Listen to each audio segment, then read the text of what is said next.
Hello, guys. Welcome back to the Uncensored Critic podcast. Thank you, as always, for tuning in. And today we have the return of, you could say, my co-creator of this very show. It is the fantastic Pinter expert, writer, director, filmmaker, Mr. Harry Burton. Harry, welcome back to the Uncensored Critics. Absolute pleasure to see you again. Well, it's a delight to be here. I mean, we must stop meeting like this. Yeah, we really should. We really should. This number three? This is number three now. Yeah, you are the most welcome back guest on the show at this very moment. Get in. No, here's to many more, man. We could go through Harold's entire series. We really could.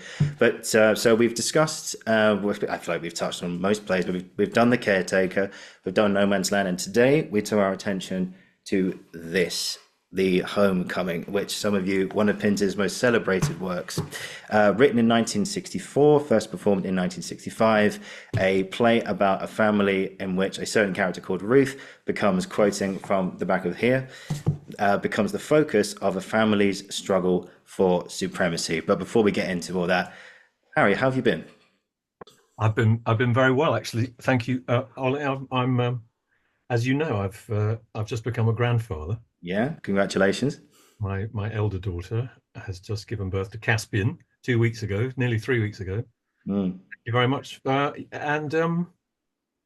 So actually, it's a really joyful time. Summer, just been by the seaside with them, and a lot of the world's troubles go away when you're around a newborn baby. But it turns out, especially if you're its granddad. So I'm loving it. I'm loving it. I've decided to be called G Pops for now. G Pops. Yeah, you're a G Pop. I'll call you that for the rest of the episode, shall I? Actually, maybe not. That might get a bit weird, but but it's great. It's absolutely great. And life is, the baby's well, my daughter's well. The birth wasn't too awful for everybody. I mean, all these sort of, are people in one piece kind of things. It's an having a baby. What an ordeal! What an incredible event. I mean, I was there. They live a mile from me, so I was actually there 20 minutes after the baby was born. And my son-in-law is a gorgeous chap called Abraham, was literally like this. I mean, he couldn't believe what he'd witnessed, and now he was holding this newborn person. That's the meaning of life. The all words go away. You're just in the presence of something divine. Wonderful. Yeah, absolutely. And we were talking before about obviously people who may be listening to this who are thinking about kids or will have kids in the future or are currently Don't do it. Don't do it. Okay. But for anyone who is expecting a baby anytime soon, I mean, you gave some really beautiful advice on actually having kids. So what would you say to any aspiring parents or parents to be out there right now? Well, I mean, I just I've been a parent for 34 years, and nothing prepares you for it fully. And especially if you're the bloke, your role really becomes one of being a supporter and being of service and being useful to somebody who's going through something physical, so it changes the whole balance of your character, and that's often a good thing for a man anyway, because until we're about 29, 30, we just think it's all about us. And the thing about having a baby together is you realize it's not all about you. I mean, that in my case, being a bear of very little brain, as A.A. Milne says about Winnie the Pooh, that it's taken me 25 years just to figure out that it's not all about me. I wake up every day thinking, well, it's all about me. So that's one amazing thing about being a father, is you have to realize that whatever your head says, you've got to be thinking about other people. You've got to be in the position of responsibility for more than just your own. Have I had a decent meal today? Yeah. Well, that's very important. Of course, yes. But it's all that stuff. It changes your character. It develops your character, and we all need that, especially chaps.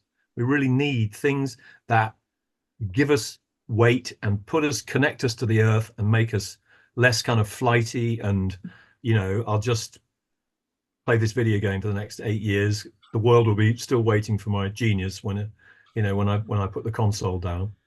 You've actually got to go, put the wash on, do the ironing, get the meal on, sterilize some bottles. I don't fucking know. Yeah, must be something you can do. Yeah, just don't play a video game and watch the TV. Just do something else. No, unless it's the test match, obviously, in which case. Oh, of course, yeah. No, of course, have it on in the background. Yeah, there's football on as well, because there are some exceptions, of course. But yeah, you said something quite funny about how, we think it's all about us, and then as soon as the baby comes, we are right down to the bottom of the list. It was never about us at all, was it? It was never about us at all. We are merely the conduit for life itself. But Yeah. but women do incredible things. They endure astonishing. It's an initiation, to have a baby, and it's in their bodies. And what I'm really interested in is how do men get that initiation into maturity, into a kind of authority, something that can be, calm and responsive and receptive, and not just, out of my way, I'm ambitious, I'm coming through. And this culture that we live in doesn't do much in the way of male initiation. Guys go on the lash and crash a car and spend a couple of weeks in Wormwood Scrubs, and then they come out going, what just happened? But they're different. But in the old days, they used to organize rites of passage for men that really gave them a sense of what responsibility feels like, and what the stories are that allow you to have a sense of the meaning of your character deepening and developing. Myths. And just to bring that into Harold, what a lot of people ask about Harold as an intellectual, as a kind of ivory tower artist, as the great fan of Sam Beckett and the man who changed drama. But it's worth remembering. It's always worth remembering. It couldn't be more significant. When he was 17, 18 years old, Harold stood trial twice for conscientious objection. He refused to do national service, not because he was a pacifist, but because he refused to subscribe to the insanity of the idea that they were already preparing for another war. 45 had seen the end of the Second World War. 47, Harold was called up to go into the Army, Air Force, or Navy, and he absolutely refused. And it meant that he had to go on trial. It meant that he took his toothbrush to the court with him, because he assumed he would be sent to prison, because that's what they did with chaps who said, I'm not going to go to the army. Now that's an initiation. In fact, he didn't go to prison, but imagine you or I standing trial and being told that we're cowardly, and to do that on principle when you're 18. And I don't know if I've told you this before, but I came across, if you were on trial for that, you had to write a statement of your values to the court, which was read out. And when you read what Harold was already standing for consciously, this is who I am as an 18-year-old. It's quite amazing. So that for him was one of those thresholds out of adolescence into, well, what does it mean for me to be a man? What do I stand for as a man, as a human being? Harold took that very seriously. Interesting, isn't it? The Tories were just talking about bringing back national service, and it was mocked out of hand. God, could you imagine? Could you imagine? Well, if the Tories brought it in, of course, it would be catastrophic. But I don't think it's a bad idea for there to be some kind of way that young people can consciously put themselves into the service of others for a year, just to help old people, or to, be a postman, or just do something for others for a while when you're still growing up, still developing, so you get a feeling for what it's like when people look you in the eye and say, thank you, you've really helped me, that's great, I couldn't have done that much. Do you know what I mean? That kind of feeling, it gives you self-worth, it gives you a feeling of usefulness, and God knows, being young often is accompanied by a feeling of uselessness. What the hell am I supposed to do? Anyway, don't start me off. No. You remind me of a story. Actually, I was working in the pub up the road one day, and it was a quiet. I think it was like a Tuesday or Wednesday lunchtime or something. And this lady came in, probably in her late 60s, early 70s, and she came in with her little dog. And she sat on the table. She had like two large glasses of Chardonnay and a little meal. We do like a pensioner-sized meal, like fish and chips or something, and mushy peas. And she ate her food, she drank her wine. I went over to her to take her empty plate, and I said, "Was everything okay for you today?" And she's like, "Yeah, no, everything was really, really good, thanks." I took it away. I came back to get her empty glass, and I picked it up, and she said, "Can I just say something?" And I was thinking, "Oh God, did we do something wrong or something? What's happened?"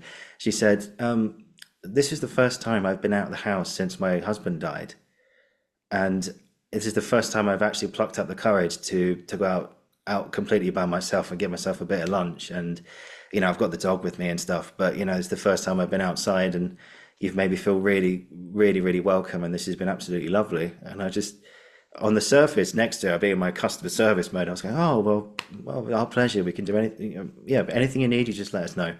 I took the plate back to the kitchen, and I had to just walk away and just go, "Whoa." But Beautiful. yeah, on one hand, I'm thinking, I'm just doing my job, but on the other hand, I'm going, Jesus, and it's very, very true. Sometimes it's the smallest things can go a heck of a long way. Simply just going, "Here's a glass of wine. Here's lunch." Opening a door for somebody. Just being there for someone. Even if it's just a little message going, "I heard you're going through a tough time right now. I'm here for you if you want to chat about anything at all. Just let me know the time, and I'll just give me a call." And I think it's so important to learn You're that. so right. Yeah, and yeah, I mean, it made me feel very emotional after that. I was just like, "Oh wow." I mean, Okay. all I did was just give her a lunch, but you never know what's going on in a person's head. In her You case, did yeah. you did do more than that. You were present. You were Mm, you were actually with her. Your heart was with her heart, and you didn't know that yeah, she that for her it was a big day. yeah, But because you were open and available to that, because you're a good person, um, so it's like those little moments of connection and contact that give life a bit of meaning, isn't it? oh yeah, And massively. will you hesitate next time to be as present? No, you'll be No, more no, likely even to more present. it's about that going back to acting. That is what makes for exciting acting is being how more present can I be? I can be worrying about my lines or whatever it is. I can be half in and half out. But if I take the risk of being all in, then something happens, some little bit of magic. Um, so acting, turns out to be very like life at its Yeah. best. It's fundamental to our lives, and many people go, "Oh, yeah, but acting and art, it's just a hobby. It's not real." It's like, yes, it Well, is. It is that's very, the whole question of what's real and with this play. Uh, yeah.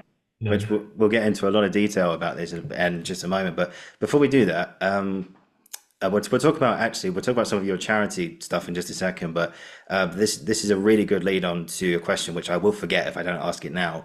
But there's a brilliant show which came out, a podcast came out I don't know if I've mentioned this to you before, but it was called Play Crush, and it was ahead of it was the what's the word, hosted by a guy called Joe Murphy, who I think is still the artistic director of the Sherman Theatre in Cardiff now. I'm not sure, but he had George Mackay on talking about The Caretaker, and if you want, it's a brilliant interview, Harry. I can recommend it.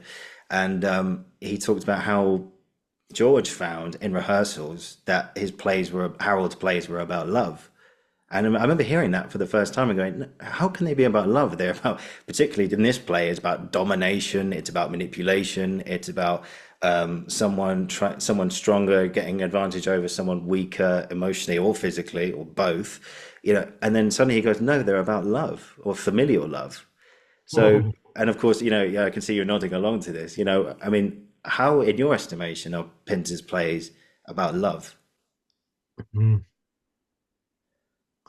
Well, I've just been, knowing we were going to chat about this play, I've just been looking back at a few of my own notes and one or two things that one or two interviews and things. a wonderful, wonderful actor called Paul Rogers, who created the role of Max. Yeah.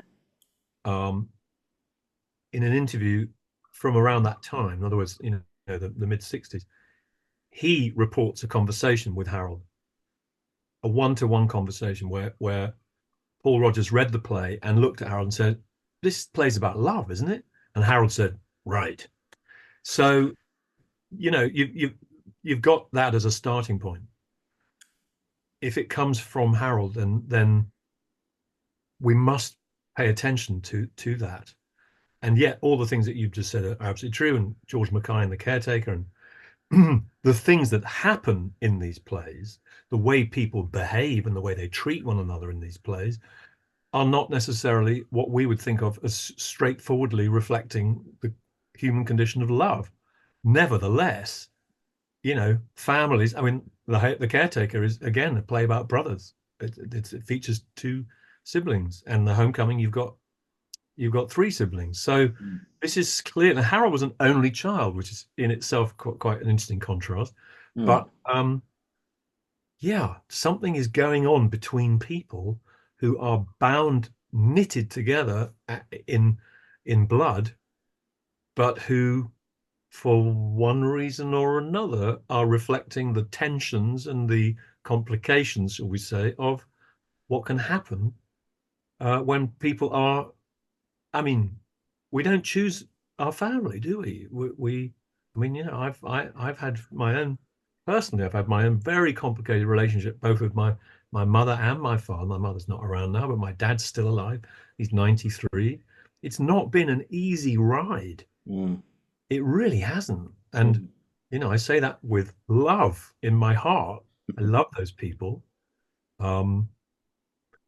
But being related to them has not been easy for me, for little old me. I found it really challenging to have to be related to them. Do you see what I'm saying? So and that's my experience. And I happen to feel from life, I'm quite old now. I've also heard other people reflect that this is also for them true. Obviously, there are gloriously happy, harmonious families, but I ain't seen many of them. Yeah, it's funny. It looks beautiful on social media, but in real life, it's quite the opposite, isn't it? I look when I hear when I hear a man say, "My dad took me fishing," or "I went camping with my dad," or "My dad and I have always gone to the football." What was it? It was a lovely interview with an actor, Jamie Dornan. It was on Desert Oh, Island. yes, yes, yes. And more than once he said, "Oh, me and my dad were so close," and and I'm so moved to hear that because it's not been my experience. And when I hear about a guy who did have that kind of fathering, there's part of me that just goes, yes, because I want it to be. That was my dream, I think, as a child, as a fantasy, was that you would have this kind of warm unit of love around you forever. And in my case, my dad left when I was 5, and it just didn't happen, and it was very complicated and at times very, very dark. But I celebrate it when I hear it, but I think it's very rare. Yeah. It's like it's almost like we feel happy for other people because and it sounds cruel, but in your case and in many other cases as well, is that they had something which we didn't. And you look at these people and go, do you know what? You've got something I never had, so just enjoy it. Enjoy it, make the most of it. Because, and also I think, if anyone who's listening to this, or watching, they've probably had very similar experiences to yourself as well. So you're not alone in this, Harry, at all. So I know. I know. The other thing for me that has helped is to try and adopt the philosophy that whatever the complications and upsets, in some way I might have chosen them. yeah, That in some way I might actually have selected the circumstances that my life showed up in, because then you don't victimize yourself for the rest of your life. no, it's true. I mean, Yeah, the sadness, the pain, the loss, yeah, that all has to be grieved if it's been traumatic, and in my case, it was. But on the other hand, I am so blessed. I mean, I've got these two amazing daughters. I have a marriage that's been going on for 5 years or so. Within my family unit, the one that I've made with my wife, I'm afraid it is harmonious. We did actually set out to, in a way, break the pattern of pain. And, all families go through stuff, but people behaved quite kind of self-centeredly when I was a kid. And Mm. we set out to try and break that pattern. Yeah. And that's a noble calling. And I think in my case, trying to work with the idea that maybe in some way, even if it's just metaphorical, I chose the circumstances of my life. I chose my father. I chose my mother. That means that, I I selected these Mm. circumstances, and therefore I'm supposed to kind of celebrate the fact that I've, emerged in one piece or Mm. thereabouts. Yeah, no, but no, but my mum believes in that. She's a big believer in we select exactly what you were saying there. We select our parents. We choose this pathway. We choose to have the journey that we've had. And I read something the other day that it's just a family trauma to something, and it takes that one person who not only recognizes it but also makes the effort to go, right, well, here's the line here. I'm breaking it now, so my kids don't have the experience that I did, and it takes guts. It takes a lot of strength and a lot of tears and a lot of emotional, you know, distressing days and stuff. But you've got to get it out your system. And I speak from experience. Right.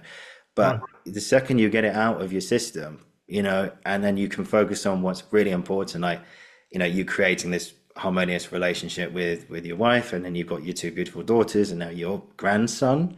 Probably more on the way, Harry. So be prepared. But but yeah, it's all about just finding what's important, I think. And I think Harold, bring it back to Harold. I think his plays have shown me that, I think above us, especially in the case of the Homecoming, that some people just had dealt a bad hand. And of course, that's what happens. But it's up to the person or the members of the family to go, do I want to continue like this and continue to be blind, submissive slaves, unconsciously, subconsciously, or whichever way it manifests? Or do you want to go, no, fuck this, I'm getting out. So doing what Ben and Gus should have done in The Dumb Waiter, which is get the fuck out of that room, just get out, don't put up with that anymore. But yeah, I'm adjusting my position. yeah, of course, man, go for it. I've done it. Oh, cool. We're back. Is that better? Now I've got my mum above my head, and I've got Gus and Ben there. Hmm.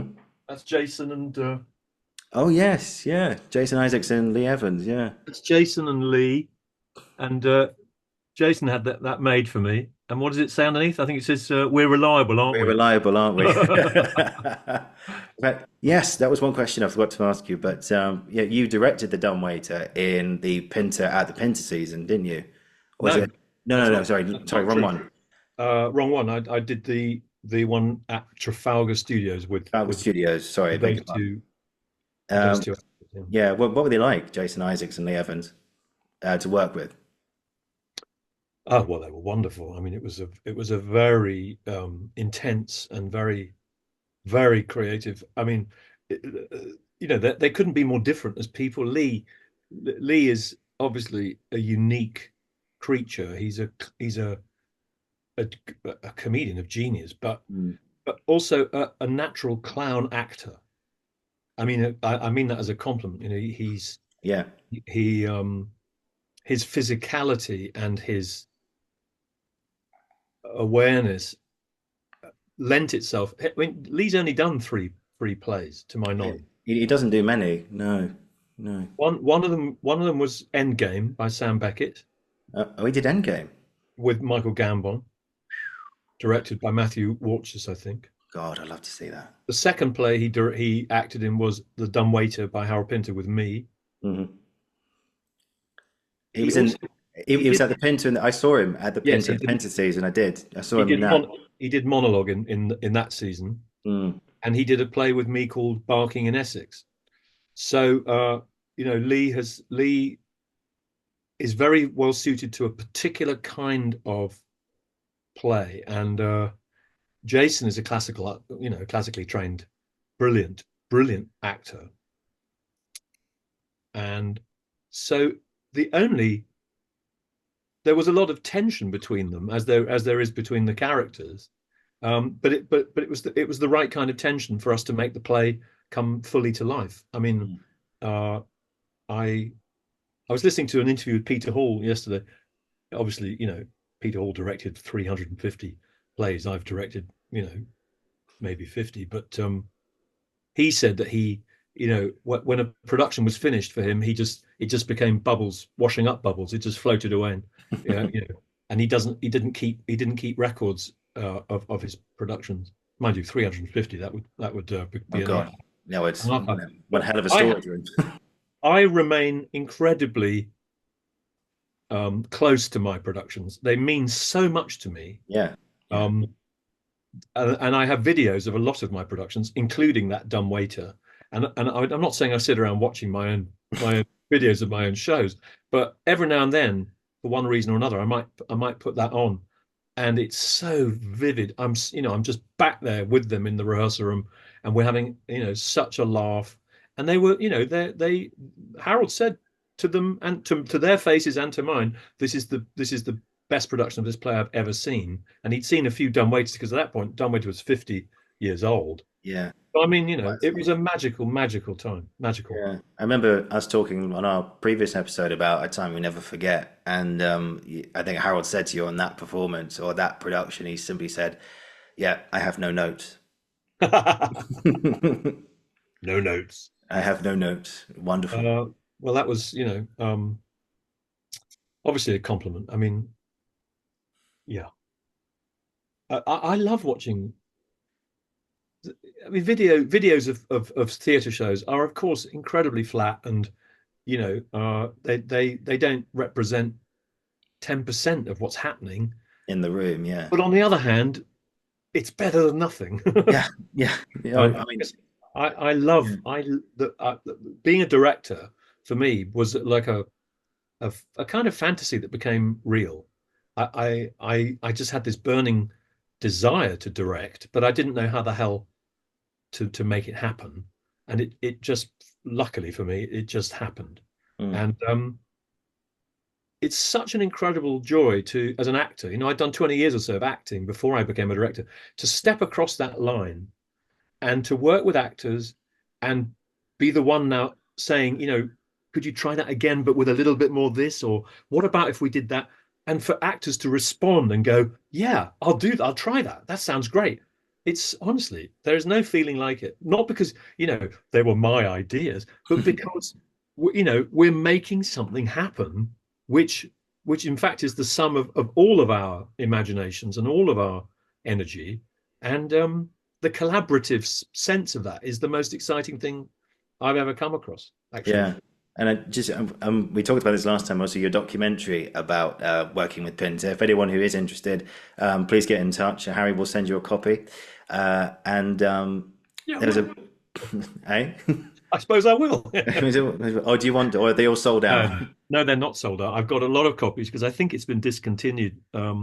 So yeah, no, that's absolutely right. If you send me a stamped, addressed jiffy bag, I will send you. I will. It's a great joy to me that I made it for Channel 4. Look, here's the box. Working with Pinter. Yep. I won't send you the box because I haven't got any, but I do have lots of the DVD, and that's well remembered. A good idea. Yep. Get your copies now, guys. There you go. So it's fully available. So yeah, and I think going back. Who would have thought that DVDs would become like obsolete technology? No one buys DVDs anymore. I mean, I'd say that with love and respect, of course, but I've got 500 downstairs, of all these movies. I'm like, I can just click a button on my laptop now, and oh my God, the world's mad. I know, you can just log on. Everything's on Netflix now, so everything's on the internet. So everyone's being logged. But yeah, you mentioned in the documentary. I mean, this is a quote from Harold himself. Actually, he said. You remember, of course, you were there, but he said he works acting with actors. When he said, oh, people say, oh, they're all lovies, they're lovies. That's a whole lot of rubbish. They're extremely intelligent body of people, and And you're absolutely right. I mean, I can't imagine that because I haven't sort of taken, brushed with directing as of yet. But I can't imagine that feeling when you're watching everything that you wanted to achieve. And again, going back to the small things, you say to Lee Evans or Jason Isaacs, okay, just try this line like this. And he goes, yeah, sure thing, Harry. And then you do it, and then the scene works. I mean, and that must be one hell of a feeling. It's great, and what's even better is when they do something and then they go, no, no, no, wait, watch this, and they, someone like Lee, of course, who is endlessly inventive and Oh, yeah. totally totally up for trying anything. That is glorious. There's no feeling like it, and Mm, with a Pinter play especially, you have to explore all the possibilities. There is no one way or one right way to say any given line. What you start with is like a field of possible selections that might include maybe 50 different ways to say a line, and you have to try them all.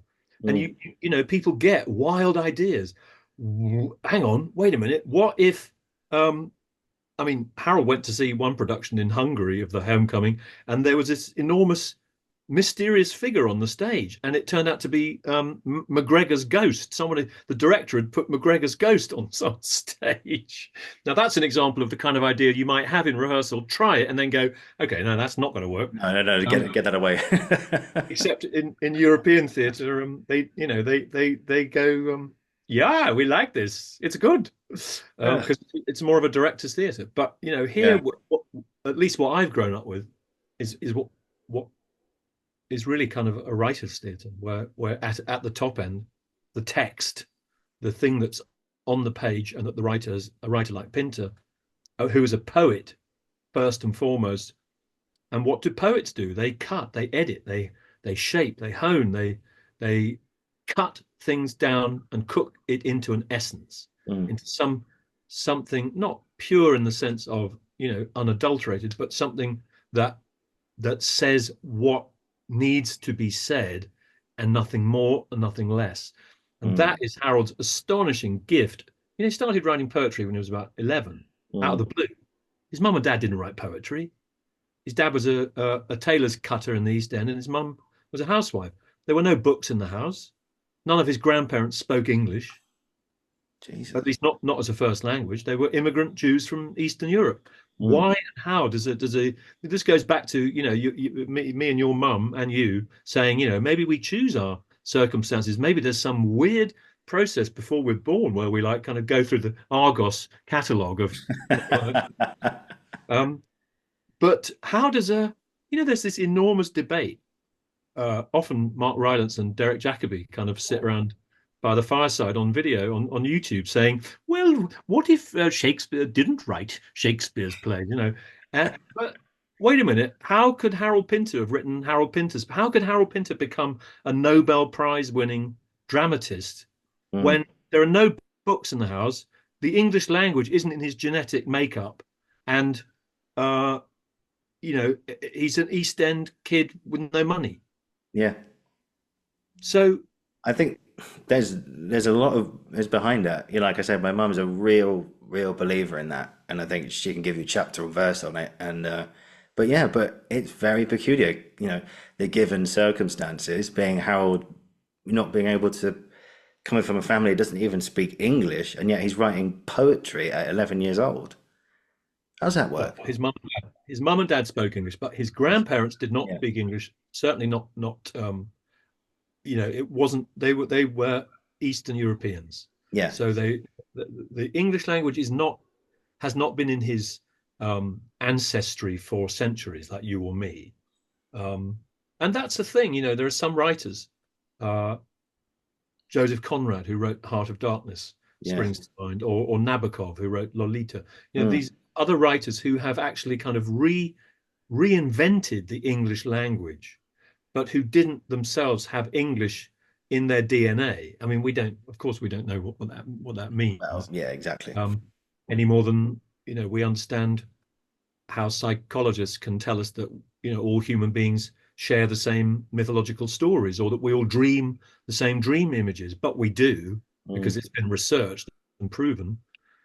but language and stories and images are somewhere in the cells, in the DNA, in our kind of cosmic genetic makeup.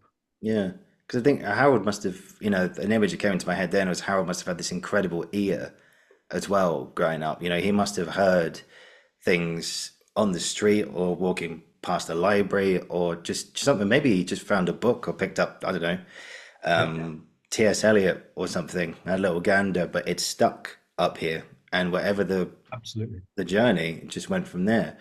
I think Um, that's well said. I think language, however he came across, and by the time he was 16, he was very, very precocious. He had read Dostoevsky, he had read mm, Hemingway. He had really dived in. But we're talking about writing poetry at 11 before all that.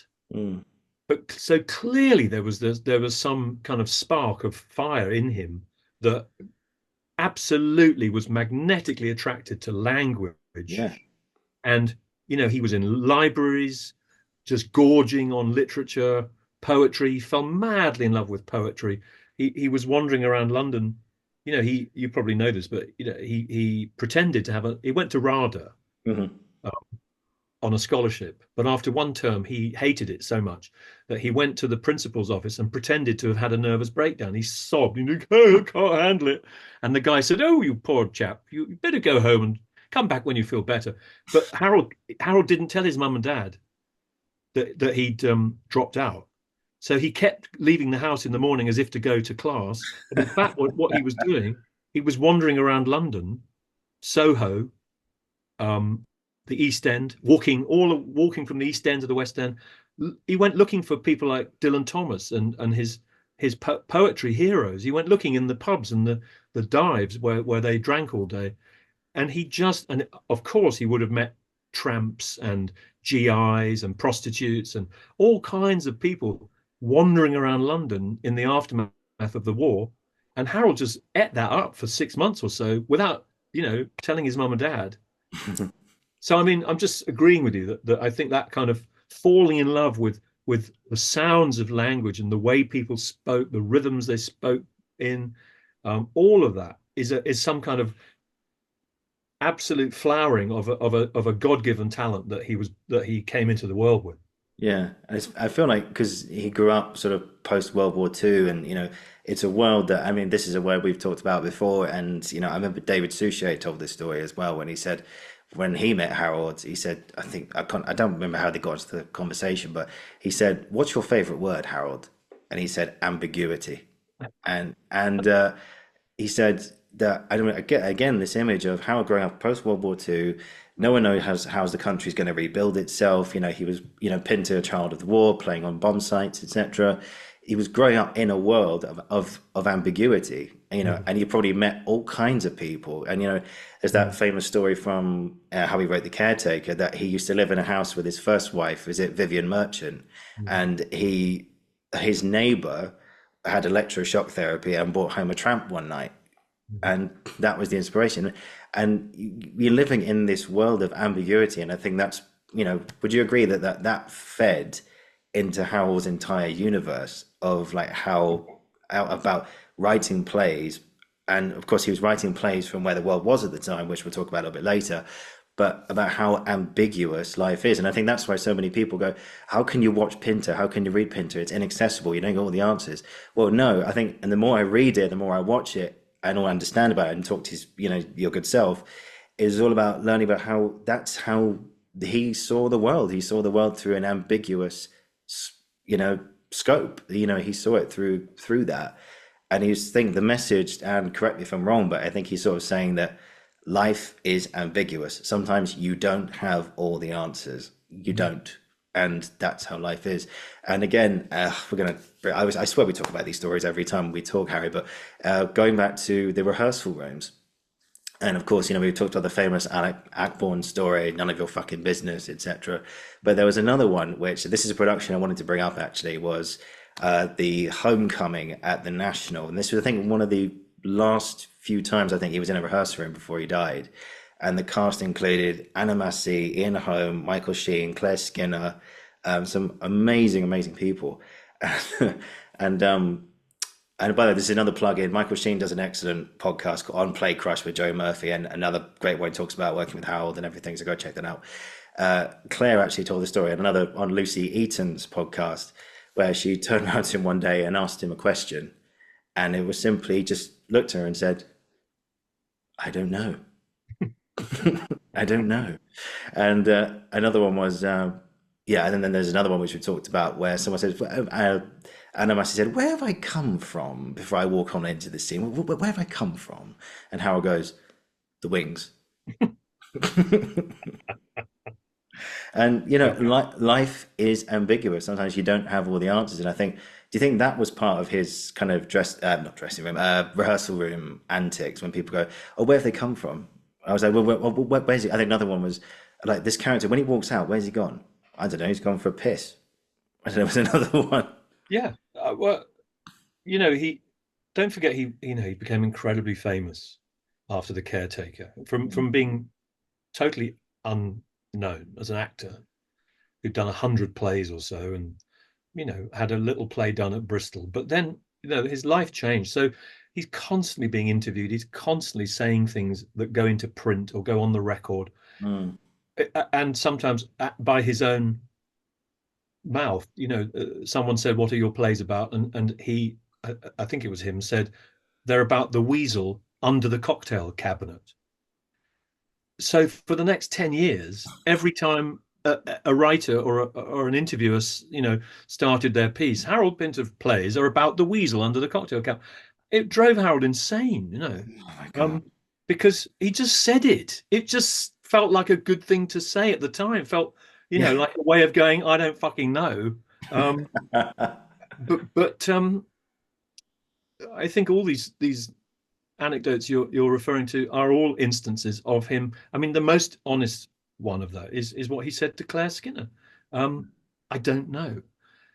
People have always made, quite naturally, actors always make the mistake at some point of going, Harold, what does this mean? And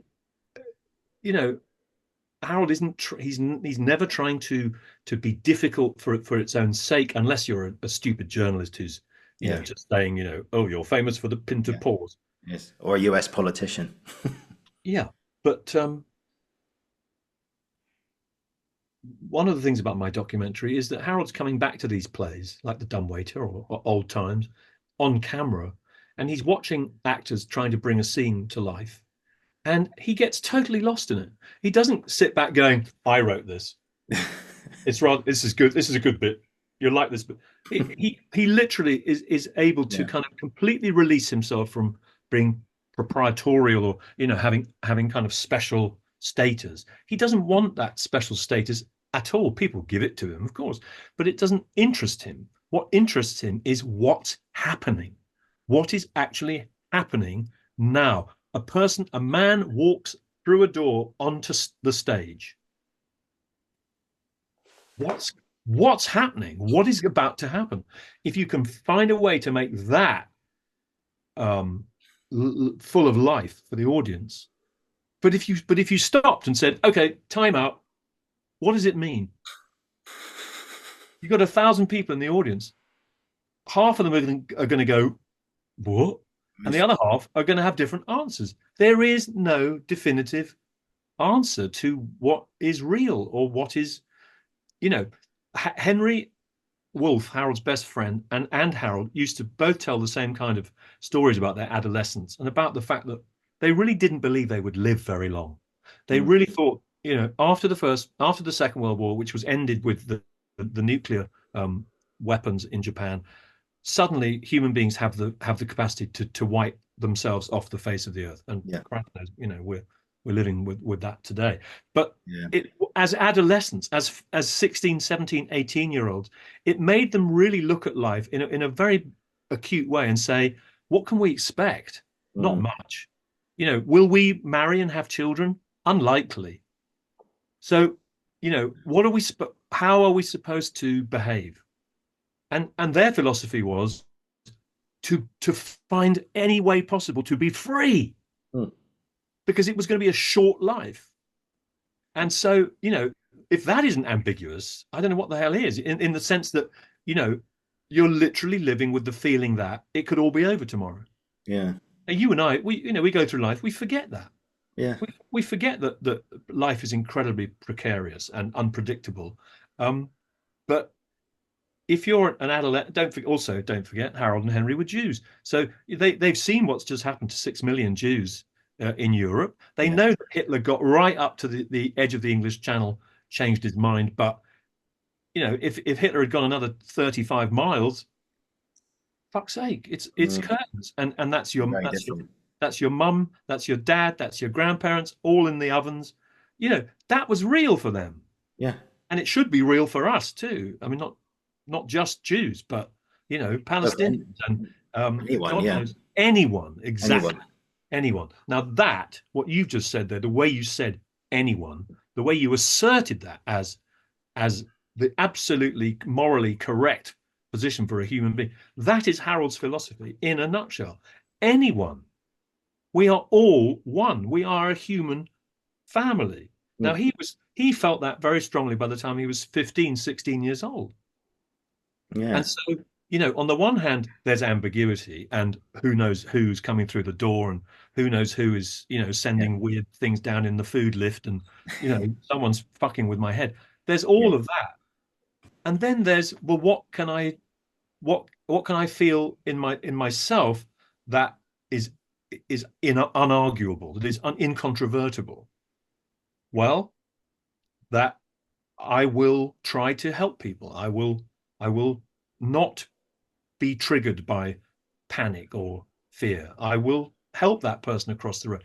I mean, it's kind of, you said it all 15 minutes ago, but when you look at the plays that Harold Pinter wrote and what this ambiguity consists of, he's really saying we all know what we're supposed to do, but how far out is it that people do all this other stuff instead? And what are we supposed to make of it? Because this dominates our lives. The way people behave dominate. I went to the hospital this morning to have a blood test, and I cycled there, and I went down an underpass under a main road and up the other side. As I was going down, there were some stairs facing me, and there was a little old lady in a pink dressing gown coming slowly down the stairs, and another man, middle-aged man, bald, halfway down, and he looked at me on my bike, and he just went, "Why don't you fuck off?" Like that. And then the mum was like, "Oh, don't say that to him." I mean, I'm literally minding my own business. I didn't stop and to chat to them. I didn't stop and say, "This is very ambiguous. Why not? Tell me what's happening here." What's going on, mate? But what I'm saying to you, Ollie, is that wasn't just happening in the after the Second World War. That's all happening now. Yeah. All around us. This is the stage that we're all trying to play our part on, and there's a lot of ambiguity going on all the time. And Harold Pinter chose to write about it. Other playwrights write very nice, very well made, very organized things that have a kind of through line, and people love that. They love that. I went to see a play 2 nights ago at the Haymarket. It's on one set, and there's 6 men, and they're all wearing suits, and they all talk, and then we all go home. It's what it is. Not many laughs, and I'm not really much the wiser. But some people love that.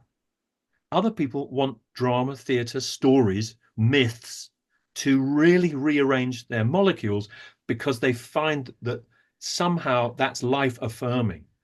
All right, might not make you don't skip out of the homecoming going, all things are beautiful. No, you really don't. It's worrying, but you're alive. Yes. If it's been a good production. Of course, yeah. Just like you said there, for so many times I've got a notes app on my phone, and just like I just thought, because I've dabbled with a bit of writing and stuff, I just thought, because you overhear things in life all the time, like you say, with that very strange experience on the stairs, or you walk down the street and you hear someone just say things. I just thought it's the madness of life, and I think there's just so many things to it. And I just write stuff down in my phone. I've got this little folder which I call random quotes / things people say, and if I hear something and it's just completely plucked out of the blue, but I just think, oh, that's really interesting. If it strikes something in me, I just write it down, And then I just think, because I don't know, it's just a little fun hobby I have. But I remember when I was at drama school, I was walking up, I was in Guildford, I was just walking through the high street, and I came to this hill, and I was walking up the hill, and there was this group of lads coming the other way, and one of them just said to the other, I just walked past, I have no idea who these people are, but they just looked at each other, and one of them said to the other, God, do you know what they're going to do? They're going to bend you over and Vaseline you up for that. And I just thought, what what's going on? I just thought, I mean, and not in a quiet subliminal, subtle way. It was just like, yeah, they're going to do that, and I just thought, I don't know what's okay. Look, it just okay. I'm going to write that down.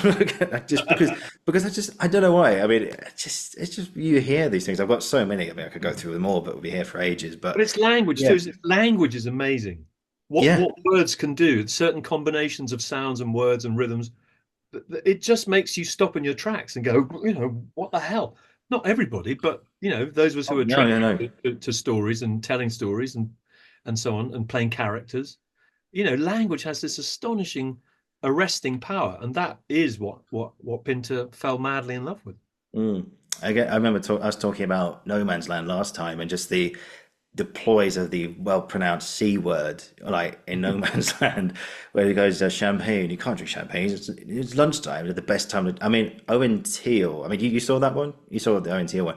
The way that he did it, it's on NT at home, guys. If any of you've got the subscription, go watch it, it's fantastic. Just the way that he said it was very different to the way Terence Rigby said it, because Terence Rigby just went, he was a lot more subtle in the Gielgud and Richardson version. He just went, it's like, you can't drink champagne, it's over lunchtime. Well, the best time to drink champagne is before lunch, you can. Or the way that Owen Teal just went, the best time to drink champagne is before lunch, you. And it was like a lot more, it was very different ways of doing it. But, Aha. but all the same, it was like the way that people can just say something and you go, yeah. Oh, what's that comedian? It was a guy called, I'm probably getting his name wrong. His name was Uncle Arthur, I think. He was in America at the time. I could be getting it wrong. But anyway, there was this famous comedian from like the 40s, 50s, whose like main joke was, once I shot a lion in my pajamas. So what was he doing in my pajamas? I'll never know. And just the way that he said, I'm not a comedian, so, but the way that he can just deliver that language and the way that he said it, and all he's saying was that he found a lion wearing pajamas. And I'm going, how is this funny? How is it funny? And that's a very good lead on actually to Harold's work, because do you remember in the Caretaker? Just, I mean, George says this in his episode with Play Crush, but he just goes, I remember reading Pinter, and suddenly I'm laughing, and I don't know why I'm laughing. Like this, and in the Caretaker and in the Homecoming as well. I mean, oh God, what's his name? Lenny has these incredible monologues where I'm just reading them and I'm literally just doing this. I'm laughing. But in the Caretaker, just things out of nowhere. He had a penchant for nuts. He liked peanuts. He liked cashew nuts. He liked this, but he wouldn't touch a piece of fruitcake. And another one, yeah, he carried his violin case like a papoose. It's like, how is that funny? But you find it funny. But how he had that incredible quality, don't you think? Oh yeah, I mean, Henry told me that when Harold was right, there's that wonderful sequence in the birthday party when Mm, Goldberg and McCann are torturing Stanley, and they're just battering him with language and phrases, and things come out like, what about the Albigensionist heresy? Uh, uh, who watered the wicket at Melbourne? Just absolutely random things. And Henry said that they just were trying, the way it was written, where they were just trying out the most outrageous things they could come up with. And if they both roared with laughter, Harold would say, right, that's going in. yeah. And people have written books about the meaning of these things. It was literally just them trying to make each other laugh by being as absurdly menacing and threatening as they could. Yeah. It's the joy. I mean, they grew up listening to the radio. Now, radio comedy, in the 40s and 50s and 60s, radio comedy was a much richer area than it is now. And they really love those shows. There was a show called It's That Man Again. There were these Mm. shows, where Jimmy Jewel and Warris. I mean, a lot of it was kind of music hall style comedy, patter comedy, quick fire kind of da da da da. Abbott and Costello type stuff. But they grew up on that. They were really reared on that, and listening to the sounds of that, and the audience laughing and so forth. And the absurdity, that Harold was grouped with absurdist comedy in the early 60s. But he was never an absurdist. He's not interested in anything like that for its own sake. Mm. He's interested in life's absurdity, which is, if you have an ear for it and an eye for it, is all around you. So what you heard those guys saying is both horrifying and also Yeah. ridiculous. Yeah, it's absurd. Yeah, it's absurd, but it's not And the like fact that it doesn't make Harold absurd. you walk away from them not knowing any context in which that line came out. So Yeah. you're like the audience at a Pinter play, you're left kind of holding this thing going, the laughter changes to horror and uncertainty. Yeah. Harold loved that effect. He loved the effect of it. It's a theatrical effect to make someone think they know what's going on, and then in the next instant make them realize they haven't got a fucking clue. Mm. That's very exciting. If you're in the audience and that sudden rug being pulled out from under your feet, because theatre was very predictable, it was very staid and very, very regular. Things, and Harold acted in dozens and dozens of these terrible plays where, he would come on stage and the audience would be snoring or drinking. Oh. They still served tea in some theatres in those days. Oh, And no. Harold would come on stage and people would be, would you like a lump of sugar in your tea, dear? And Harold Pinter's like, or Daniel David Barron, as he called himself as an actor. But, he wanted, when he decided to be a playwright, he wanted to put things in those plays that would shut the audience up and make them pay attention. Yeah. Because it was him writing those plays. It was him. It was his voice.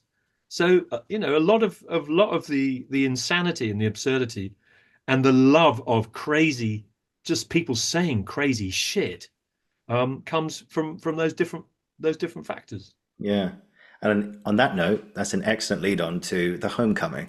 That's an excellent lead on to that. Never heard of it.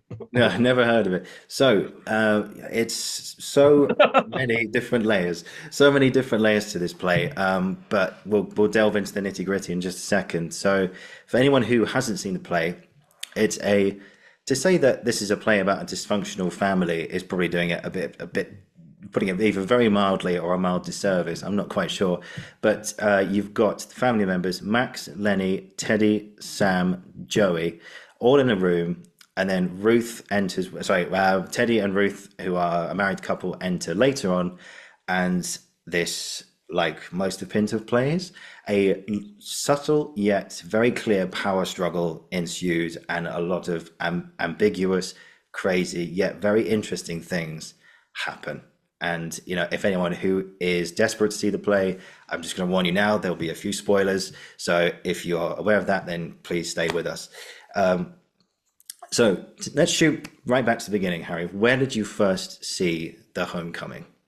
I don't think, I think my first exposure to The Homecoming was almost certainly the movie. There is a very, very good and memorable movie. With Ian Holm, isn't it? It's I think almost the entire original cast of the first production, possibly with the exception of Teddy and Sam were maybe different, but it's Ian Holm, it's Max, whatever his name is. Was it Max? I know they probably went in that one, not the original one. No, the original was Paul Rogers, Ian Holm, John Norrington, Terence Rigby, Michael Byron, and Vivian Merchant, who was Howard's first wife. So it's Paul Rogers, it's Vivian Merchant, it's Terry Rigby, and it's Ian Holm. Yeah.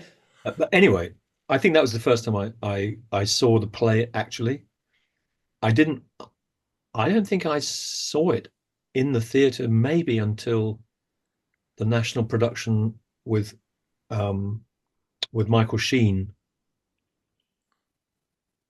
as Lenny and Keith Allen as Teddy and Leah Williams as Ruth, and that would have been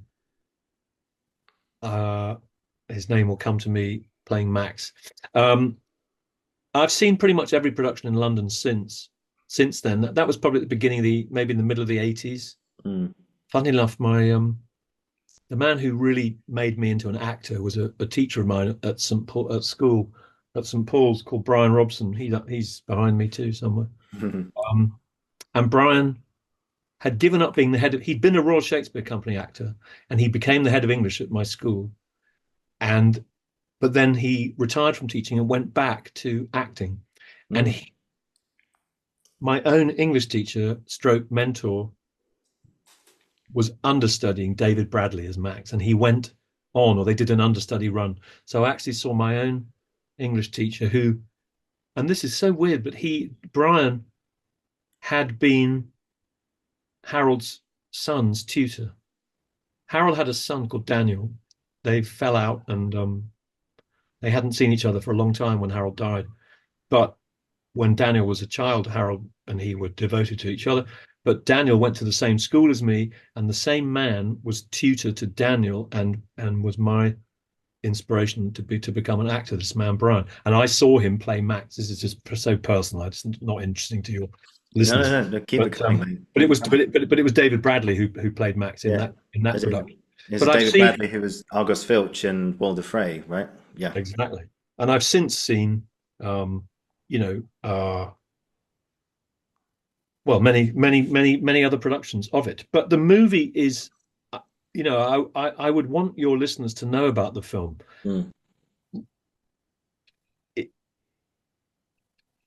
I watched it again the other day. One of the problems about theatre when you're trying to figure out what's going on is the lack of close-ups, right? The great thing about movies is the close-up. You get to see what is happening in the eyes of the actor who is either speaking or listening. And I don't think I've yet seen a really satisfying production of The Homecoming on stage. But when you watch the movie, especially when you see the close-ups on Ruth, I think you understand the play more than you do from watching it in the theatre. And I say that because Ruth's story through the play, which is so mystifying and terrifying and horrifying. But when you see the way she reacts minutely in her eyes to the way that the men around her are behaving, you really get a much stronger sense, at least from that performance, which was by, after all, Vivian Merchant, who was, after all, Mrs. Harold Pinter. I mean, she was the original actress of a number of those major female roles in Pinter. All the actresses who played in Pinter say Harold writes so brilliantly for women. And Vivian Merchant was the originator of many of those parts. So when I watch Ruth played by Vivian Merchant, I feel not that nobody could do it better, but I do feel I'm seeing something incredibly authentic and close to the bone, close to what Harold would have wanted. Yeah. And so what I'm saying is to your listeners and viewers, please go. You can see it on YouTube. It's there in full. You just search The Homecoming, Harold Pinter. It's about an hour and a half long. It's a very strange film. The lighting is very weird because they lit it with an enormous World War II searchlight. And it means that the light is very bleached and it's very unnatural and it doesn't look like reality. It's very heightened and kind of weirded out. But the performances and the tensions with the use of cutting and close-ups actually is a more intense, accurate reading of that play than I think I've yet to see in a theatre, weirdly enough. Interesting. Yeah. Because we were talking about, they did it very recently, actually, at the Young Vic, just this past Christmas, which I went to see. It was my first experience of seeing The Homecoming, and I enjoyed the production. I thought it was very interesting. I got to see the great Jared Harris playing Max. I thought he was very good. What did you think of the most recent one? Well, I'm very critical, and that's just, I mean, I'm not a critic, but I do have a very strong critical impulse in me, I found fault with it in a number of ways. There were one or two things that just baffled me. So yeah, it wasn't my favorite. I mean, I had, there were things in it that I did like, but they were outnumbered by things I didn't. Mm. I mean, so what do I mean? Or what's the, who cares about my opinion? Well, the only thing I care about, especially when you go and see a Pinter play, why do I care so much about Pinter? Because he was incredibly kind to me, and we were very close. He was your friend. He was my dear friend, and actually, the truth is, he regarded me as his son. He had fallen out with his own son. I had fallen out with my dad, and Harold and I very naturally, for 25 Mm. years or so, especially the last 10 years or so, we were very close. It was a very loving bond of friendship. We would hang out together. We would have lunch together. We belonged to the same cricket club. I worked with him. He wanted me around sometimes. He trusted me. So why are my opinions so passionate? Not because Harold was my friend, but because I do think there's an intelligent way to approach Pinter that gives the audience the best possible time. And that's what I care about, because I'm an actor and a director. And I'm also in the bloody audience all the time because I go to the theatre a lot. And 80% of the time, I'm very disappointed by my experience of being in the audience, because I go to the theatre to have my molecules rearranged. And very often, I don't feel that is what I don't get my money's worth. By which I mean either the play or the performance or the directing or all three have not fully combined to create that experience where I forget my own name, forget where I live, and just disappear into a story. So much so that I am lost for the time of since the lights go up and then and I get back into the cold, fresh air. I've lost my bearings. That's what I want Yeah. as an audience member. And I trust my impulse there because I've had kids and I've been a child myself, and I know children want a story. Okay, it's bedtime. Can we have a story? It's not just to stay up a bit later. It's because there's something about stories which never lets you down. Mm. They are always filled with the promise of magic, transformation, heroism, danger, uh, dark nights of the soul, incredible highs, incredible lows. We as children are still in that place as people with appetite for story. And when we buy a ticket for a play or a movie, there's a child in us saying, "Oh, please let it be a good one. Please let this one be one of the best." That's our good faith as Mm. audience members. And by the way, if as happened to me, you've got two kids and you're knackered and they say, let's have a story. And you say, okay, well, what story you want? And they say, that one, Rumpelstiltskin. And I'm like, we've had that 5 times this week. And they're like, we don't care. You said it's Here story it time. again. That's the one we want. So you go, okay, once upon a time. And they say, stop. And you're like, what? And what they say is, you're not doing it right. Mm. Well, what do you mean I'm doing it right? You're not doing the voices. You're not doing the voices. Either do it right, Dad, or go downstairs. Yeah. So that's us as an audience. Do it right. Give us the story. Deliver it. Share Yeah. it. Now, when I go and see a Pinter play and some of that doesn't happen, I'm incredibly frustrated. I'm Mm. frustrated by any play, but because I have a bond with Harold, I'm particularly pissed off if it happens with a Pinter play. At the Young Vic, there were a number of things that I felt were just off center, and there it is. Most of the critics seem to agree that it wasn't quite there. Um, Jared seemed to me a bit kind of too young, actually, just too young. Mm. I think Max should be definitely 70. You should definitely feel he's had his peak. I mean, Jared just seemed a bit kind of 50-ish Mm. and a bit sort of having a bit of an off day rather than kind of, ready to whack someone on the head with that stick. Mm. Bit irritated, but not fundamentally like a bull in a china shop looking for trouble. You see, that's the thing about Harold's writing is he offers these characters, and actors come to them, and often either because of their training or because of natural nervousness, shyness, a feeling I don't know what I'm actually doing yet. Mm-hmm. Actors want to play those parts naturalistically. They want to play them, for real. And a good director's job is to get them to come right up to the edge of that and then take a leap of faith into a different style, which they call Pinteresque. They gave it a name because it's, there aren't many writers who get an adjective for their writing, but Harold is one of them because there's something about Yeah, for sure. a Pinter character who is brought fully to life that is larger than life. Do you know what I mean? Mm. I That think, that, yeah. that is Sorry, go on. slightly inflated, Mm. still believable, still completely human, still um, credible as a person, but irrefutably theatrical, slightly larger than life.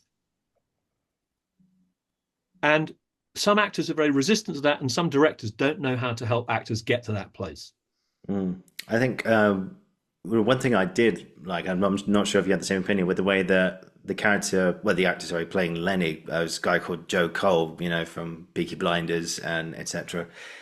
I was really, really drawn to him because, and I think not only just him, but Lenny, like in general, because he reminded me of, again, going back to the example working in pubs, he reminded me of because he had these big monologues where he talks about the other day I went down to the dock and this girl she came up to me, she asked me for a favor, and usually I'm aware of this kind of solicitation. I do all this stuff, and he's talking about these grand things, and I particularly love the way he did in Act Two, where he's talking to Teddy about life on campus, and the way that Joe did it, it was like you're going back there on campus, and then in the next line, you're back on the old campus, and it's just that little thing. It just stuck there. I was like, I walked out going, I've never heard campus spoke about that way. So you're going the old campus, and it's stuck up here now. It's by the way that George Mackay did when he did The Caretaker. He talks about when Mick has that thing. He talk about people living in Putney because the way he did it was like, well, people grew up in Putney because they don't live in Putney because if anyone grows up in Putney, it's like these really explosive P's on Putney, and I think that was like my reading of it was like his ties of jealousy because he's got this flat which is all run down and it's leaky ceiling and stuff, but people living in Putney are living in like luxury, and he's like, I want that, but I want you Putney. It's like, but the way that Lenny just reminds me of some of this huge like you're saying now about these. He's saying all this stuff, and I'm going, is all of this true? Probably not, but probably not. But the way that he just made everything sound so believable. So I did this and I did that, and it's a bit like Davis as well in The Caretaker. He's saying, "Oh, I've been around. I've done this, I've done that. If I had a few more years off me, I'd lever you out, or I'd smack you, or something like that." I've had a lot of comparisons between like characters and stuff there, but I suppose the centerpiece of this whole play is Ruth, and she comes in and she does something I've never seen before in a play. All the male characters, just by the play's end, are on their knees. They've fallen to pieces around her. In the scene before, they're like, "How can we keep her in the house? How can we keep her in the house?" And we, "Oh, let's put her on the game." You go, "What? Let's put her on the game." Yeah, and then she can live in this house. She can have this room. She'll have this amount of money each week. We'd all split it. And at the end, at the young Vic version, and with Jared Harris or Max on the floor, just looking up, going, "I'm not an old man. I'm not." And I think they cut the last two lines actually because the last two lines are, "I'm not an old man. Do you hear me? Kiss me," and that's it. But they didn't do the last two. Yeah, I didn't hear them with the performance I went to see anyway. But or maybe I misheard or something. I don't know. I don't remember them. But yeah, Ruth, who the hell is she, Harry? Well, I don't know how much are we gonna reveal about what happens to Ruth. I think we've got to be able to talk about it. So Yeah, no, go for it. Like I um, said, there's spoilers, guys. So just anyone who wants to see it, just be aware. So let's Ruth all the details, Harry, all the details. Ruth has never met her husband's family, who are all men. It's a male household. The mother has died, and she comes into this household. and initially they treat her appallingly and accuse her of being a prostitute. Then they're very nice to her and behave for a brief period almost like a normal family. They have a meal together.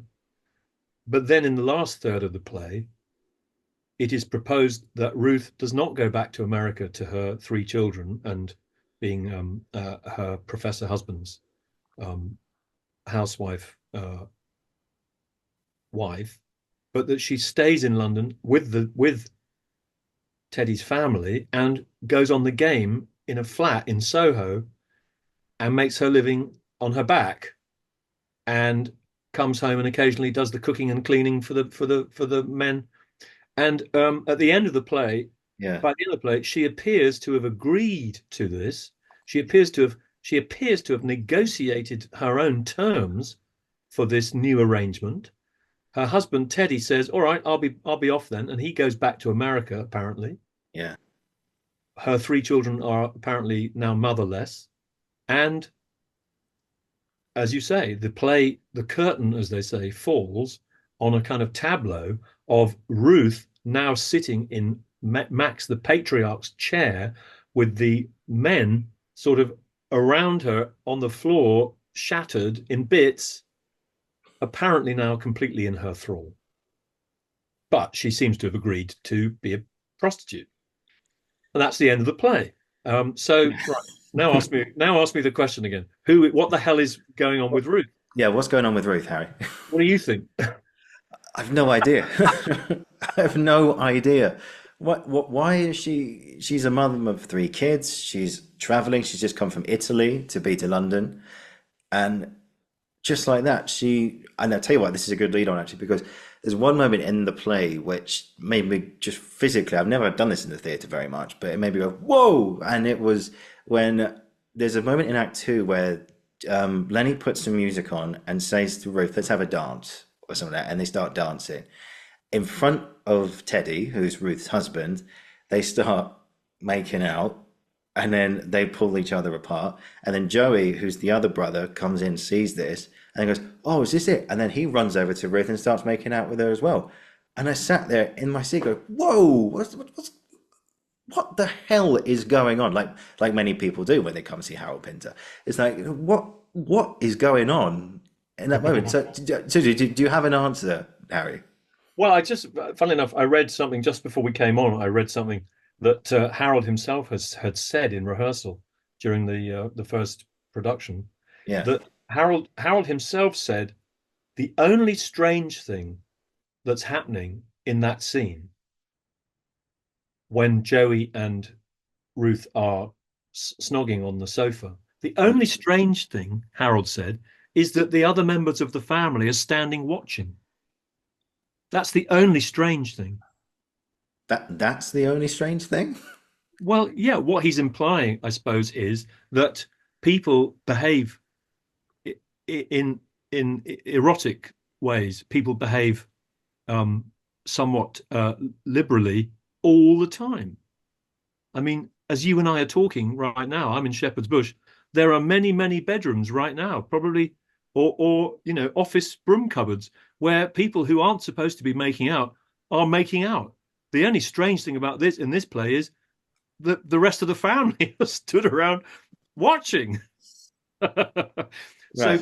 you know what I'm saying? Harold takes something that actually is, I mean, look, I'm a very loyal, faithful husband, but I believe, people do have adventures erotically all the time. It seems to make the world go round. My father did it for his entire life. I keep meeting siblings I didn't know I had. So, do you see what I'm saying? Yeah. You take something as normal as people breaking the rules sexually, but then you put spectators around it, and it's unbelievably shocking. Mm. Now that's a kind of pure Pinter thing, isn't it? To take something every day, but tilt it so that you see it through different eyes. You laugh and then you go, oh, I mustn't laugh. Why? Because the culture, society, whatever you want to call it, says thou shalt not do that. And Harold says, who the fuck do you think you're talking to? I'll do what I fucking like. Yeah. I'll put anything I like on stage. Now he's not doing that to be clever. He's doing that because he sees it as a Yes. storyteller, as a poet. Some bit of him goes, I can actually see Ruth and Joey falling onto the floor while Max stands over her saying, she's a wonderful girl. She's a woman of feeling. Now why are you laughing? Why are you laughing? Well, because that's not something you see every day. And to say that she's a woman of feeling while she's being dry humped by the thickest character in the play, Yeah. and what does he do? He turns around and says to his brothers and his father, he says, "This is better than a rub down." I mean, you know, that is unbelievably funny. Yeah. I mean, maybe not unbelievably funny. And if you haven't seen it, please go and watch the film but it's the juxtaposition of things that shouldn't go together happening apparently where else do we experience this? In what other place in our lives do we find ourselves in situations where things that simply shouldn't be happening are happening? Yeah. Our dreams. Yeah. It's a total reflection of the reality of our dream life, our dream world in the nighttime. I woke up from a dream this morning where I'd shaved the beard off one half of my face, but I'd forgotten to shave it off the other half. And someone said, "Have you seen yourself?" And I looked, and it did make in the dream. I was just roaring with laughter. I was going, "What a twat! I've shaved one half of my." What does it mean, Oliver? I don't know. I Nor don't do know. I. And if you said to Harold, what does it mean that Joey says this is better than a rub down? What, are you trying to disturb us? Harold would say, if it disturbs you, then yes. Run with it. Yeah. Exactly. Yeah. Now, what we're doing, obviously, is we're breaking up moments. So we're selecting images and moments from a continuous play that goes for nearly 2 hours.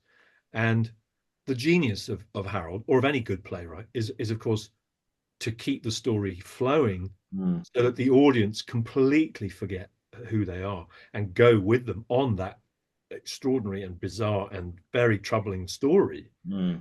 But the thing about Pinter's plays is they are liberally sprinkled with these moments that just, as you said just now, you've never had a moment in the theatre like it. You know it's Pinter, but whoa, Yeah. what's happening? Yeah. Well, that going back to what we were saying half an hour ago, the one thing about Harold from being an actor in bad plays and realizing that he wanted to when it was him on stage, he wanted people to pay attention. He wrote plays where something is happening. And you can't, whatever you think it is or what it means, you cannot argue with the fact that it's happening. Mm. And there are absurdist playwrights who are saying, how interesting this is happening. Harold doesn't do any commentary. He doesn't comment on it. It's just for the audience. Here you go. Make of it what you will. Mm. Now, Ruth's story through the whole play, she comes in at the beginning of the play, and then she is apparently crowned empress of Yeah. everything she surveys by the end of the play. Mm. And the play is called The Homecoming. She's coming. We learn, she says, I grew up around here. I was brought up around here. In other words, I know this part of the world. We're in northeast London, probably Hackney. Certainly, Peter Hall felt that the house was in Hackney. Harold and Peter Hall were looking for locations when Mm. they walked past a house in Hackney. The front door opened, and a man with a flat cap, a cardigan, and a walking stick and sneakers on his feet shouted, "Harold, my boy, come and have a drink." And it was his best friend Moishe's dad. Ah. And Peter Hall went with Harold into this guy's house, and they had a drink with Moishe's dad. And it turned out that Moishe was in America teaching, and he'd got married without telling his dad. Ah. And they came out of the house, and Peter Hall said to Harold, "Is this how the homecoming? Is this it?" And Harold said, "Well, obviously there were some buttons here that got pushed when I had the idea, but no, it's not this, but this is part of the kind of soil it grew out of." Mm. I think that's really important to remember that Harold's plays often came out of something very, very real, something that like we know about Harold's first play, The Room. He wrote this play after he met a famous gay icon called Quentin Crisp at a Mm. party in 1957. Someone said, "You must come and meet this guy downstairs." And the door opened into Quentin Crisp's flat, and Harold saw through the doorway a lorry driver sitting eating a plate of fry up with Quentin Crisp wearing a kimono and a turban and kind of talking. Harold saw that image. And when Henry Woolf said to him a year later, "Write that play, you had an idea, remember?" Harold said, "Well, it'll take me 6 months." Henry said, "It won't. It'll take you, you've got the idea, just do it." And according to Henry, the play arrived 2 days later. But it was triggered by that image Yeah. that Harold saw through that doorway. Something in that image made Harold go, "That's extraordinary. Something extraordinary is happening in that room." But what he didn't do was go in with a tape recorder and say, "Okay, just carry on. I'm gonna record everything you say, and that'll be the play." Yeah. Harold imagined the play in his head. He would hear the characters. He would hear their voices. He would see the way they moved. He would feel the choreography, the way people moved towards each other, and the way that they looked at one. He would sense it, feel it, see it in his mind's eye, which is what we call imagination. Mm. And he would try and write down what he heard. And because he was a poet by instinct, he would then take what he'd written down and either through an elaborate drafting process or just simple cutting and trimming and adding and showing it to Henry, and Henry saying, "Oh, that, but what about if that happened? Oh, that'd be funny." It became the finished thing, and Harold was very keen, not to say obsessive, about the fact that when it was finished, it was finished. Mm. You didn't add to it, you didn't cut it. That's why I raised my eyebrows when you said the last two lines were cut, because I'd be amazed if that's true, because you do that at your peril with the Pinter estate breathing down your neck. You're not supposed to cut a word. Yeah. Anyway, I hope that gives. I've tried to kind of there just sort of vomit out a sort of That's just great. a snapshot of different aspects of Harold's process, but we still haven't talked about Ruth. So Ruth comes in through the door, and what do we notice about the way that she and Teddy, her husband, speak to each other at the beginning of the play, at the beginning of their first scene? It doesn't feel warm. No, it was cold. It's And cold. yeah. It feels to me, and I've been around a lot of unhappy people in my life, especially married people. It feels to me like the marriage is not in a good place. No, no. Now that's very important, because that means, I mean, we hear that they've just been to Venice for a holiday. And later Teddy says, "I took you to Venice, didn't I? I speak Italian. You had a good week, didn't you?" Now, if you watch the film, you get the benefit of these little cuts to Ruth's face when Teddy's talking, when Teddy's saying, "I'll just go up and see. Are you all right? You look tired. I'm going to go upstairs and see if the beds are okay. Are you okay? Are you all right?" He seems, and these cuts to Ruth's face where you feel she's being unbelievably patient with him, but actually part of her is quite oppressed by this. Mm. You feel like she's suffering him rather than loving him. You also feel like she's under perhaps some sort of mental strain. Mm. That there's something distant about her that certainly doesn't feel fully present. Like half of her is somewhere else. You just feel these things from little cutaways where she's not even speaking, but you just see her eyes and the way that she's listening to her husband. Now, I think all of that is important because it's the first time we meet them as a couple. And obviously, by the end of the play, they're apparently no longer a couple. So I think you've got to bear in mind that when they arrive, the marriage is already in terrible trouble, possibly over. He may well be thinking, "Okay, damage limitation. I've got a university department to run. I'm a professor. I've got 3 kids. What would happen if we broke up?" I'm not sure Teddy can tolerate much more of Ruth. Mm. I mean, I got look, that. Yeah. Oliver, my feeling is that Teddy is probably the biggest prick of the lot. Really? Well, look at the evidence. Yeah. I mean, these are all borderline personalities in terms of the way they treat one another, and certainly the way they treat women. I mean, yeah. Lenny's a pimp. Yeah. Lenny's a spiv. Joey's a demolition worker who happily semi rapes women on bomb sites without protection. Yeah. Sorry, but I mean, these aren't just spoilers; they're also very graphic. No, no, no. Keep it coming, mate. Keep Um, it coming. um, Max talks about, how does Max refer to his own wife, uh, his own dead wife? A Not slut well. bitch, Yeah. a slut bitch of a wife. Hmm. I mean, you know what I mean? The Oh charge God. sheet is pretty long. But of Yeah. all of them, Teddy apparently abandons his wife to a life of prostitution and happily accepts that the kids will grow up without their mum. Yeah. And he's also a snob. Yeah. He patronizes them. He says, "I'm different from you. I'm different from you lot. I don't. I'm not. I'm not like you. I'm Yeah. better. I act um, on things rather than outside of things. I'm a philosopher. I have published books. I have collected works. You wouldn't understand my books. I mean, sorry, but he's the Yeah. worst kind of You just want to tell them to fuck off. Yeah. academic, fucking self-invented. Yeah, you just want to. But that's so interesting. You say that you just want to tell them to fuck off.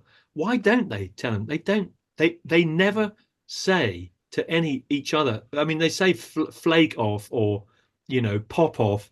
They Yeah. don't say fuck off. That's partly because of the Lord Chamberlain wouldn't allow swearing in those days, but it's also to do with the fact that the way these people work with each other is not through direct abuse, aggressive abuse, or I'm going to fight you. What they do is they take the piss. Mm. Their modus operandi, their means of interacting with each other, is through the fine art of London, particularly East London, piss taking.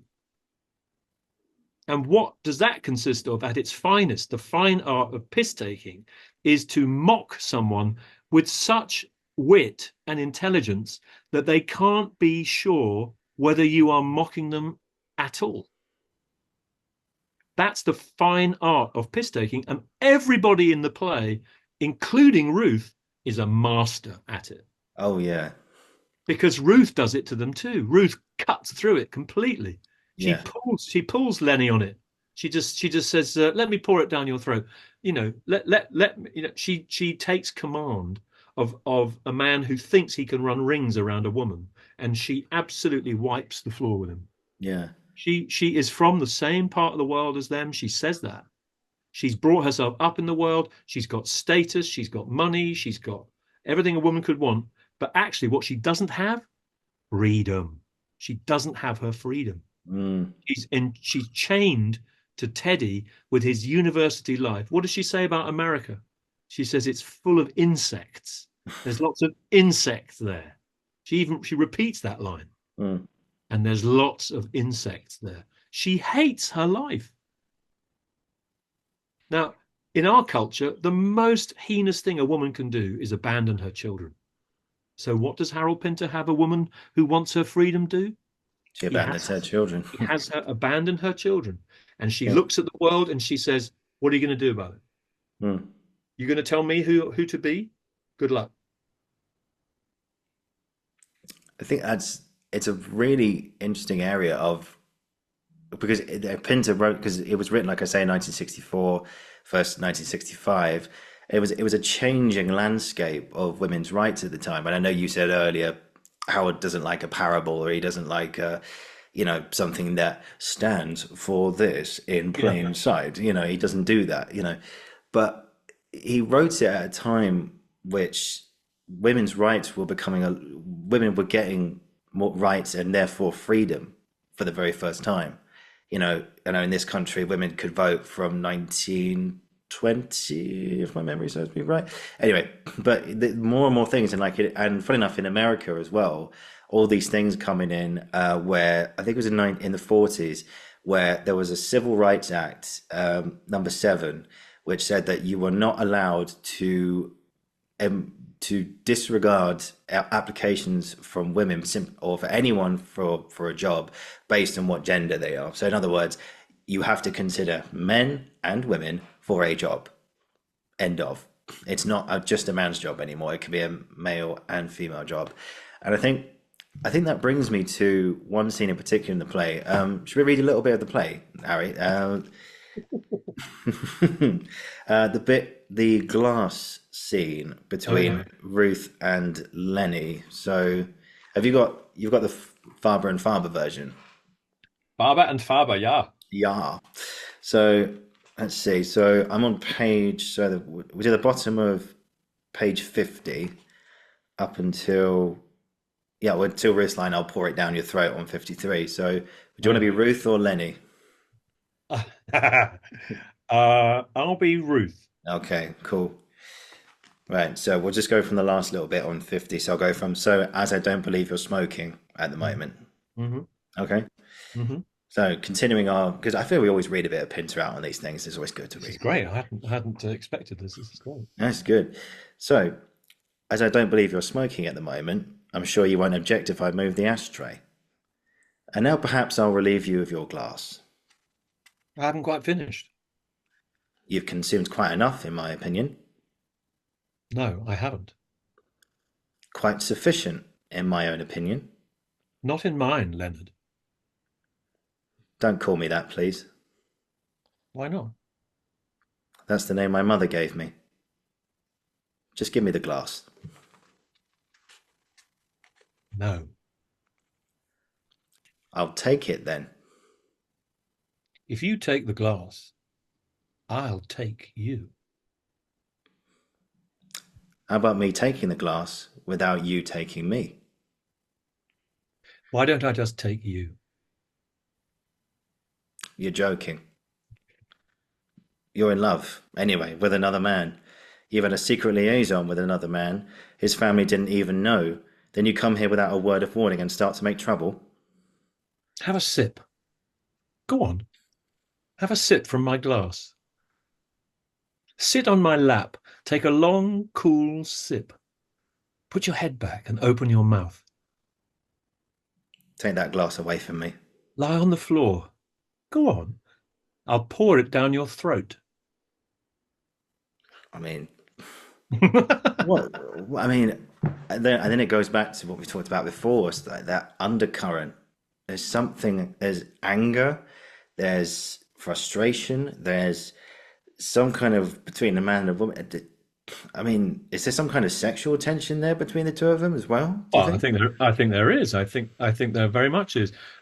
Look, but we can't ignore the fact. We can't not say that before what we've just read happens, Lenny has gone on for 2 solid pages. Oh God! About how viciously and brutally he treats women. Yeah. Rape, murder. I mean, he considers killing this woman. He brutalizes this woman, who a prostitute, probably, who's proposed to him, a bit of business with him. So the fact that Ruth comes at him and like an expert kind of martial artist just flips him onto his back with a few very clever insinuations of her own sexual power. Let me pour it down your throat. Take a sip. All the sounds of the words that she uses, and she's absolutely unfazed by everything that he's just spent 2 pages trying to trouble her with. He's been trying to terrify her, I think. Yeah. With his casual tales of sexual violence and misogyny.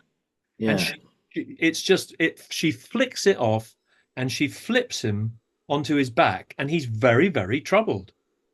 In a minute, she goes off and he yells up the stairs. What was that supposed to be? Some sort of proposal? And he's absolutely baffled by what's just happened, because women in his world don't behave like this. But Ruth knows the territory. She knows the minute they lock eyes with each other, there's a feeling that they recognize something in each other, Ruth and Lenny. He is a pimp. He's a spiv. It turns out she used to do nude modeling. She used to do naked modeling. Does that mean, in our terms, does that mean porn? Maybe. or it could just have been, tasteful magazines. Ho ho. Either way, Ruth used to enjoy being photographed naked. Now, there's nothing wrong with that. It's not against the law, but Lenny and she, I think, recognize something in each other. They realize that they both understand something the way some people do. You walk in a room, Yeah. and some people are just like where's the energy? Where's the trouble? Where can I find a bit of trouble? Yeah. And things start to kick off. That's humans. Yeah. I just want to read just one, if you just bear with me, Harry. I won't read the whole thing out, but just this monologue here that Lenny has is just, I won't, like I say, I won't read the whole thing because it's very, very long, but it's just the way that he talks. I mean, this is some of again, talking about what we were talking about earlier about just, I found myself laughing at points for some reason and at this moment, and I don't know why I'm laughing. But I think this is some of like Harold's well, it's definitely one of my favorite passages of Harold anyway. So I'll just do a tiny little bit. So basically talking about how he's met this old woman and he's trying to, what's he trying to move again? I can't find it. Mangle. Yeah, an old lady approached me and asked me if I would give her a hand with her iron mangle. Her brother-in-law, she said, had left it for her, but he'd left it in the wrong room. He'd left it in the front room. Well, naturally, she wanted it in the back room. It was a present he'd given her, you see, a mangle to iron out the washing. But he left it in the wrong room. He left it in the front room. Well, that was a silly place to leave it. It couldn't stay there. So I took time off to give her a hand. She only lived up the road. Well, the only trouble was when I got there, I couldn't move this mangle. It must have weighed about half a ton. How this brother-in-law got it up there in the first place, I can't even begin to envisage. So there I was, doing a bit of shoulders on the mangle, risking a rupture, and this old lady just standing there, waving me on, not even lifting a little finger to give me a helping hand. So after a few minutes, I said to her, "Now look here, why don't you stuff this iron mangle up your arse?" Anyway, I said, "They're out of date. You want to get a spin dryer." I had a good mind to give her a work. I had a good mind to give her a work over, and then, but as I was feeling jubilant with the snow clearing, I just gave her a short arm jab to the belly and jumped on a bus outside. "Excuse me, shall I take this ashtray out of your way?" It's like, who is this guy? What's going on in this man's head? Honestly, it, Well, oh, uh, have you obviously you have. He's a bullshit artist. yeah, He's trying to, here's an attractive woman he's never met before. He's trying to intimidate her. He's trying to, have an effect on her. He's trying to get her to. He's trying to impress her. He's trying to alarm her. Why? Why do men do that? attention, Yeah. uh, Insecurity, security, inadequacy, sexual gratification, or the promise of something. Yeah, or I don't. fear of the secret power of a woman. I mean, all these things. Yeah, scared to look fearful in public. I don't know. But what men then, but what some people then do is they try and cover it over with a kind of persona, Oh yes, a kind of personality that's supposed to be compelling, that's yeah. supposed to be, like make people go, "Oh, he's really impressive, isn't he?" And Ruth does not fall for it for No, 1 second. she's very, very intelligent. She's evil, but I give her it. But she's very, very intelligent. He completely misjudges her. He applies all his usual criteria to her, and he's 100% wrong about Ruth. Now, that doesn't mean that as the play goes on that they don't begin to kind of see eye to eye, but Ruth lets him know in that bit that we read that she's not there for the taking. Does that put him off? No, because No. most men of that kind never take no for an answer. They just keep coming. They think there's something wrong with the woman. What do you mean you don't find me interesting? Of course I'm fucking interesting. Let me tell you this bit about me. They just keep coming, don't they? So It's now, I mean, going yeah, back to the thing about the Young Vic production. yeah, Um, Now, I know I'm a bit naughty to keep referencing this movie, but Ian Holm created the part, and he had Harold in the room and Peter Hall, and so there's a lot there.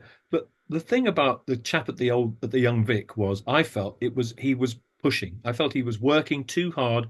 It felt a bit kind of, nowadays the buzzword would be neurodivergent, a little bit kind of, wacky and off the wall. That's not disrespectful to I'm talking about his acting. Mm. Bless him. If you watch Ian Holm, he does the whole thing incredibly light and casual. He's And very and light, very and light.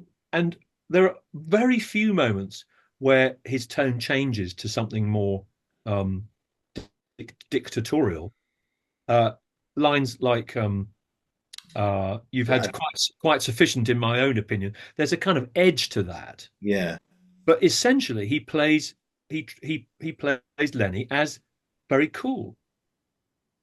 It's so much more interesting because it keeps the audience, going back to ambiguity, keeps the audience guessing much more. Whereas if you play him as a bit weird, then you're stuck being a bit weird the whole time. If you play him as completely normal, see, that's the thing about nutters, is they think they're completely normal. yeah. They don't know they're nutters. They don't. Exactly. Yeah, But if you play someone as a nutter, then everyone's like, oh, okay, well, we get it, thanks, yeah, yeah. We get it. Yeah, And you don't want the audience in a Pinter play going, it's okay, we get it. You want them going, I don't get it, but I can't resist it. That's what we want. you want to keep So, that attention the whole time. Yeah, going back to that production, I have a lot of time for that director. I've seen other shows that he's done, which were wonderful, but I don't think he quite nailed it with the Harold thing. And also, the young Vic went out of their way. I mean, the list of trigger warnings in the program, and I yeah, mean, it literally was like Harold's biography. It was a whole page of reasons not to like this show. Reasons, you know. yeah. Uh, I mean, I've got the list somewhere. I'll email it to you. But Mm. just do the play. Give the audience the benefit of the doubt that they are intelligent enough. They'll cope with whatever it is. It's not real. It's just make believe. It's just people dressed up Yeah. Just a play. having a bit of a cavort. It's not a Yeah. fucking reenactment of the crucifixion of Jesus H. Christ. It's just a play. Why are people? What has happened, Oliver, that we've become so concerned that a play can do such damage? Yeah. I don't understand what's happened. It's a very good question. I don't because I won't. I've heard stories of people walking out of theatres saying, oh, I wasn't given a trigger warning, I wasn't given enough time, I didn't cope with it. But a part of me's going, so why were you there in the first place then? Can I share? Can I share something with you? Yeah, I cut it out because it's just extraordinary to think that in the space. Where are we now? 2024. This is 2024. 1965. So that's 60 years, let's say. Yeah, In the space of 60 years, the world of theatre has changed so much that now people are carried out going, nobody warned me that it was going to be.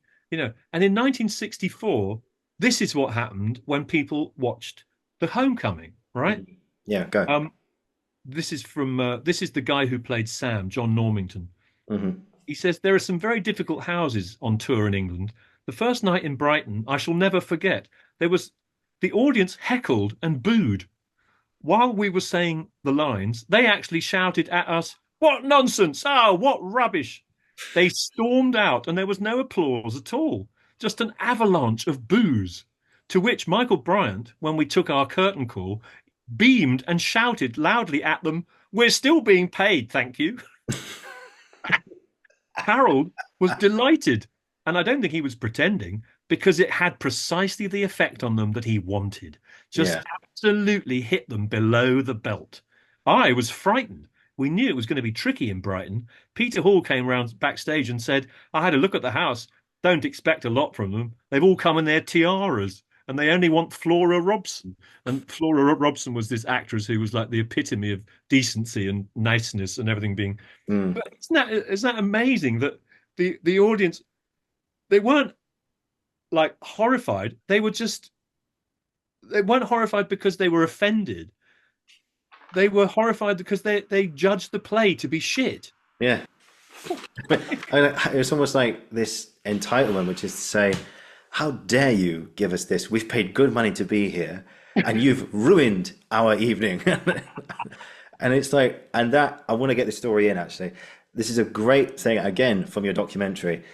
This comes from Harold himself. And he said, I'll never forget Broadway. The Homecoming was done on Broadway in 1967. So it's probably a similar, very similar reaction to your Brighton example just now. But the audience, he said, Harold said, the curtain came up and they saw the set of The Homecoming and hated it immediately. And there was this amazing moment. He said, I'll never forget this. But there was a moment where the actors came out and said, well, you don't like this set. You hate it. Good. Because we feel exactly the same about you. We hate you. So, and I think Harold actually done this as well. He said, we hate you, so go stick your thing somewhere else. And he said, and again, of course, you were there as your documentary, but he said that was the first moment I think he'd really seen solidarity of actors in a company just go, look, we're not here for you. You're not here for us. Or, you know, we're here to perform this for you. But Yeah. we feel we hate you. But what's also being described there, Ol, is Yeah. when you watch it, this again goes back to, you know, productions of these plays live in the theatre. And to some extent, I'm still encouraging everybody to go and watch the movie because the movie takes care of this because of camera technique, close-ups, cuts, and so forth and so on. You're not distanced from it, wondering which bit of the action to look at. You're looking at the action that the editor and the director have chosen for you to look at. So you get a much more focused reading of the play. These characters, and it's true of most characters in Pinter plays, and certainly in Shakespeare too, and many other really wonderful, particularly poetic dramatists, the characters themselves behave like gods. They have the self-possession and the arrogance and they carry themselves like little gods. And if you think about the behavior of Max and Lenny and certainly Teddy, the way he behaves, and Ruth to some extent too, these people have astonishing levels of what we would think of as kind of arrogance, or, you know, they assert themselves without hesitation. Yeah, like entitlement in a way. They don't question their entitlement to be themselves and to say, you have to deal with this. Yeah. Especially think of the wonderful cheese roll moment, which is something so stupidly, wonderfully prosaic. You know, a cheese roll. What is a cheese roll in the grand scheme of things? It's a cheese roll. It's literally it's a bit of pastry and a bit of cheese. That's it. Literally a cheese roll. But the way they kind of puff themselves up. What's Lenny's wonderful phrase? Oh, wait, I'll find it. Hang on. When he finds that his brother's eaten his cheese roll. Hang on. Diabolical. I will find it. Oh, here we go. Diabolical liberty? No, that's not right. Okay. Okay, here we go. Where's my cheese roll? Someone's taken my cheese roll. I left it there. You've been thieving? And Teddy goes, I took your cheese roll, Lenny. You took my cheese roll? Yes. I made that roll myself. I cut it, put the butter on. I sliced a piece of cheese and put it in between. I put it on a plate. I put it on the sideboard. I did all that before, went out. Now I come back and you've eaten it. And Teddy goes, what you were just talking about there. What are you going to do about it? Keep going. Oh, yeah, I'm waiting for you to apologize. But I took it deliberately, Lenny. You mean you didn't stumble on it by mistake? No, I saw you put it there. I was hungry, so I ate it. Barefaced audacity. That's it. That's the phrase. Barefaced audacity. So what I'm saying is that if you're a director and you've got two wonderful actors, what you want is for that exchange about something as insignificant as a cheese roll, to have the scale and size of two kind of gods in puffing themselves up more and more and more and more and more.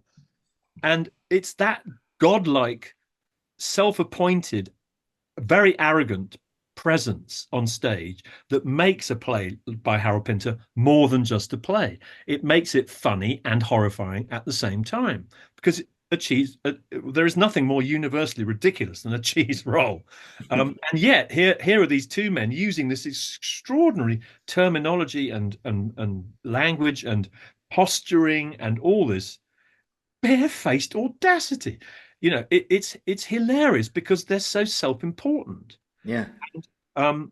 So I'm relating this back to We Hate You.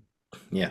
Partly what he's talking about is that the characters, Harold's characters, come on stage with so much arrogance and so much belief in themselves that, on a good night, hopefully 8 shows out of 8 every week, those actors are so sure and so in love with what they're playing and what they've got to do in the play, that the fact that the audience is sitting there going, "Oh my God, Leonard, look at these terrible people, look at this awful set," that's not going to touch the actors because they're too focused on just having the time of their lives in these glorious roles. No pun intended, but you see what I'm getting at. The arrogance of We Hate You is partly, we don't care what you think about what we're doing. We're doing it for the love of doing it, not for your approval. Yeah. We don't want you to. You don't have to applaud. You can all fuck off to the pub if you like, because we're just going to do the play anyway, because we love doing it.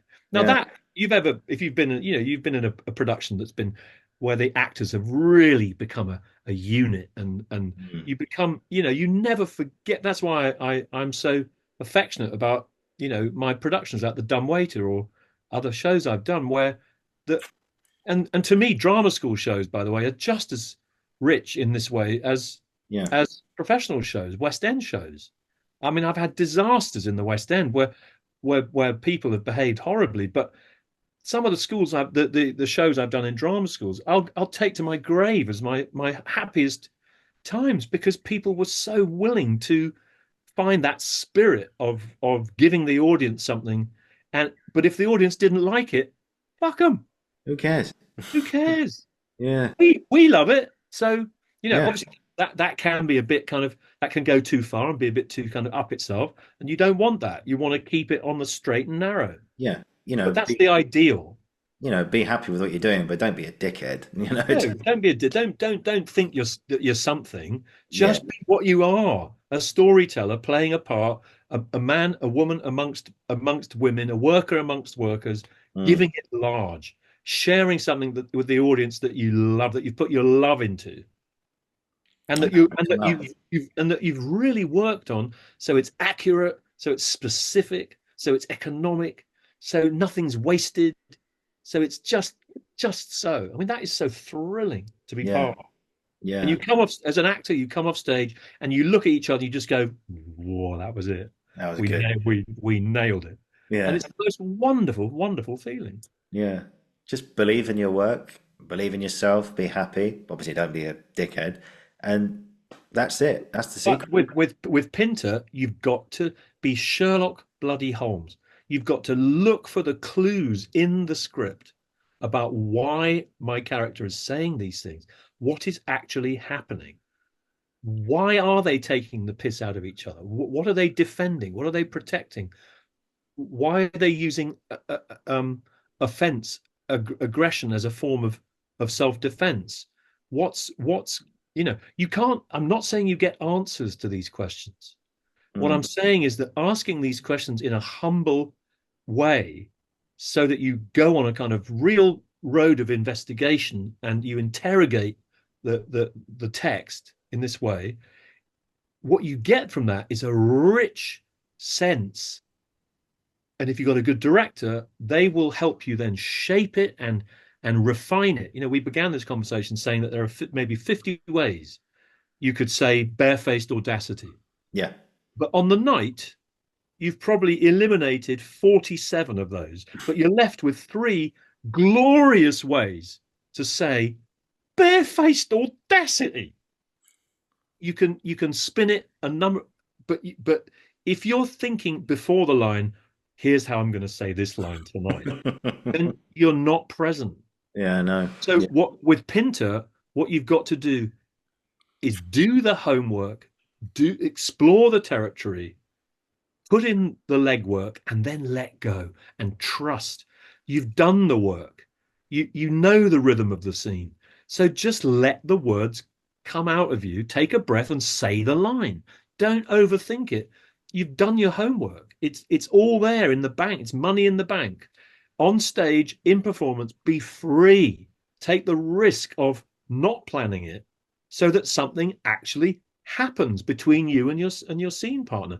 Now, actors will tell you, and you know from your own experience, with a Pinter play, the opportunities for everything, all these ideals we're talking about, are richer and higher than with most dramatists.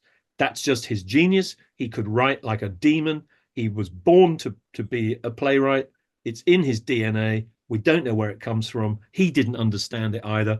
He just tried to give it everything he had while he was around. And it's the same with Mozart or Sibelius. You're like, where does this music come from? Yeah. There is no answer. It's a mystery. And what directors too much of the time come along and try to do is say, I'm going to do my take on the mystery. When in fact, the real thing is to just be in the mystery itself and not do a take on it. Mm. Directors are very easily intimidated, and of course they have big egos, and they think, "Oh, I need to do Harry Burton's Homecoming. Yeah, then that'll be, ooh." No, thanks. We don't need that.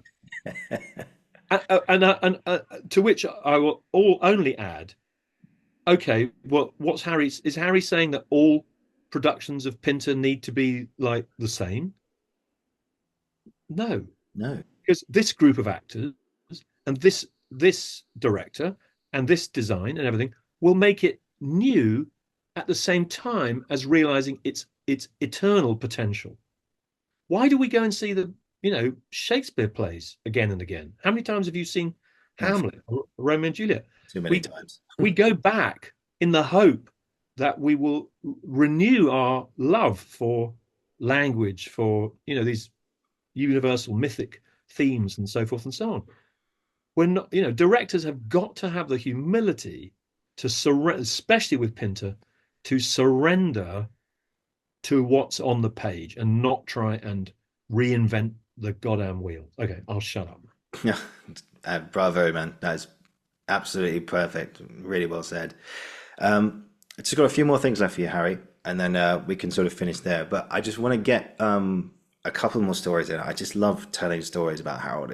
Every single one of them is so interesting. I'll start with something funny, then we'll go into something quite I'd really like to get in as well. Again, going back to Michael Sheen's podcast, all credit to Joe Murphy and him on that show. But he told these stories that when they were rehearsing the Homecoming, that was beneath the ground at the National, and it was so deep into the ground, you could hear the tube trains rumbling past. And at one point, they're doing the read through, and Harold stops it and goes, "Can we do something about those fucking trains?" and the stage manager just said, "Well, that's the underground. That's the tubes, Harold. Yeah, could we call someone? Could we bloody well call someone?" And Michael said he was kind of sort of serious. He wasn't sure, but he said it was. He said Harold could be quite scary sometimes, but at the same time he was so funny. And one last story I want to get in from Michael Sheen's episode was he told this story about, because as actors, when we start young, our parents come and see us, nativity plays, etc. And then if we go into the industry, they come and see us, our biggest supporters. For those of us who are lucky to have parents that come and see us and stuff. He said that his parents, they always come and see, and if they haven't enjoyed something, they always go, "Well, that was interesting. It was different." He said it's so lovely and supportive.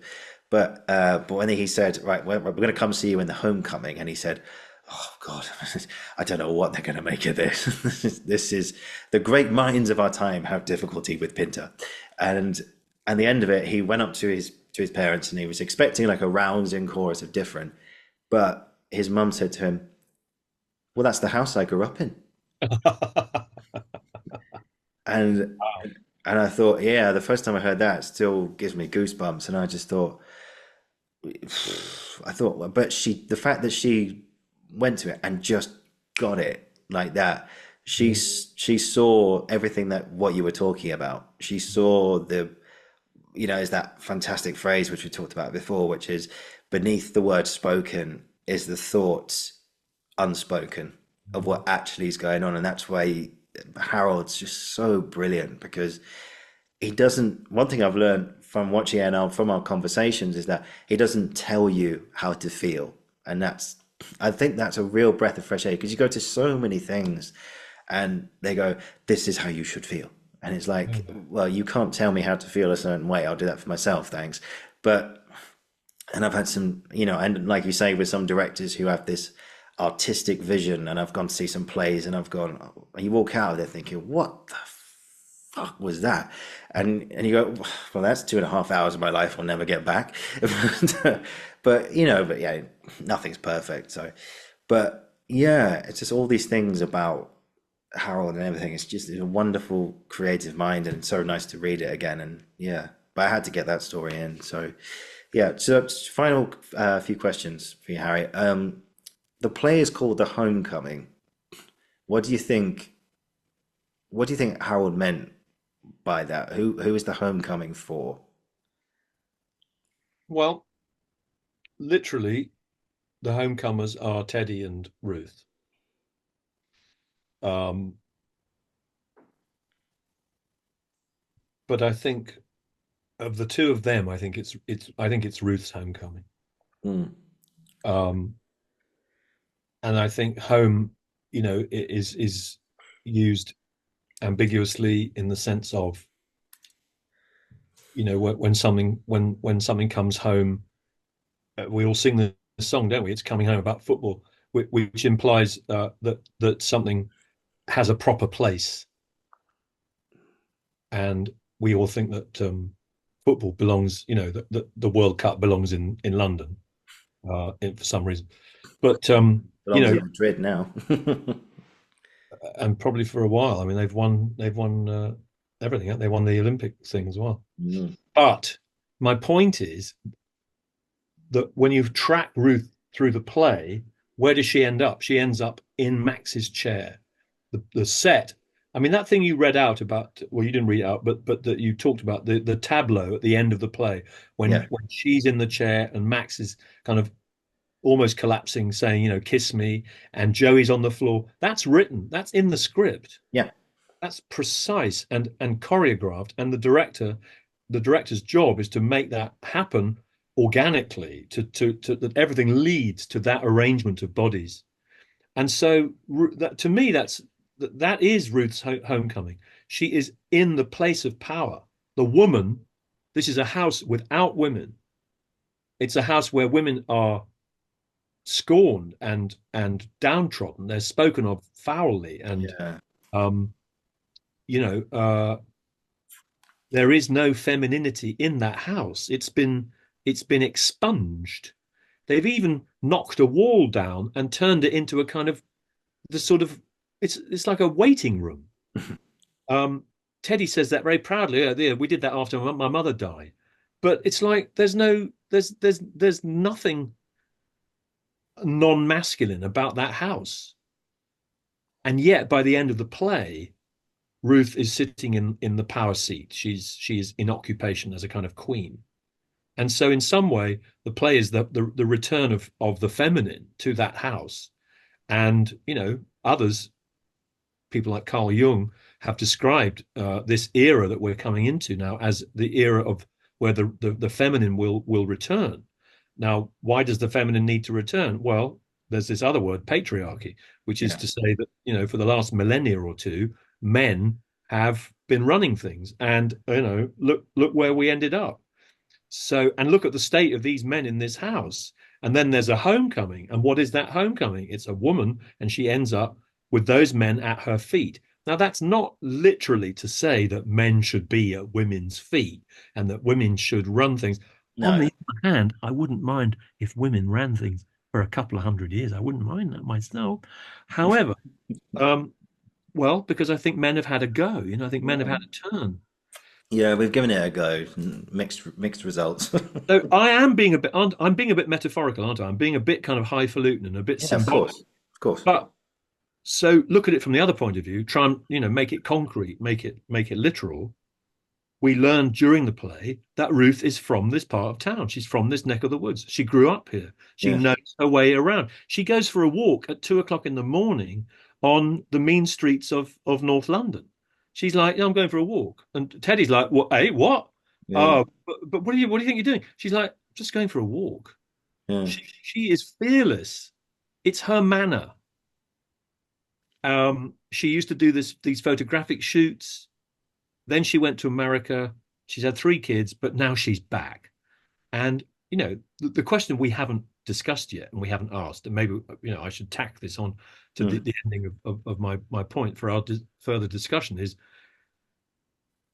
if at the end of the play she's sitting in Max's chair and she's now the queen and the men are at her feet, and she has apparently agreed to become a sex worker to bring money in for them, what happens after the play finishes? Yeah. When the curtain falls, is that what is going to happen? Yeah. That's a question I'd like to know as well. In Yeah. my own opinion, absolutely not. I Yeah. don't believe for one moment that Ruth is going to go into a flat in Greek Street, um, with a dressing room and a bathroom and a whatnot. But Yeah. the fact is, if you think about it, one of the most appalling, telling moments of the whole play is the men are going, "Yeah, we can get her in a flat. She can." Max says, "Well, you never got me a flat," and Lenny says, "Yeah, well, you're sexless." Uh, but what does Ruth say? Ruth interrupts them and she says, "How many rooms would this flat have?" In other words, she starts to dictate terms, and they realize that she's taking it seriously. But none of this implies that she will ever be paid to have sex. No. She might. Maybe that's her idea. I mean, some people enjoy sex work, I'm sure. Maybe she will, maybe she won't. But in my opinion, anything that Ruth says to those men in the play is to get herself into that chair, not to do their bidding after the curtain falls, but to complete the process of her taking power in that house. Afterwards, I don't think she's going to do one thing that they. Why would she come home to those people and clean and cook and whatnot? What she wants is freedom. Mm. And that does not represent freedom. Having a flat in Soho and giving Lenny a bit of a runaround for 6 months, that might give her the platform she needs to then go on and make a new life. Do you see what I'm saying? Yeah.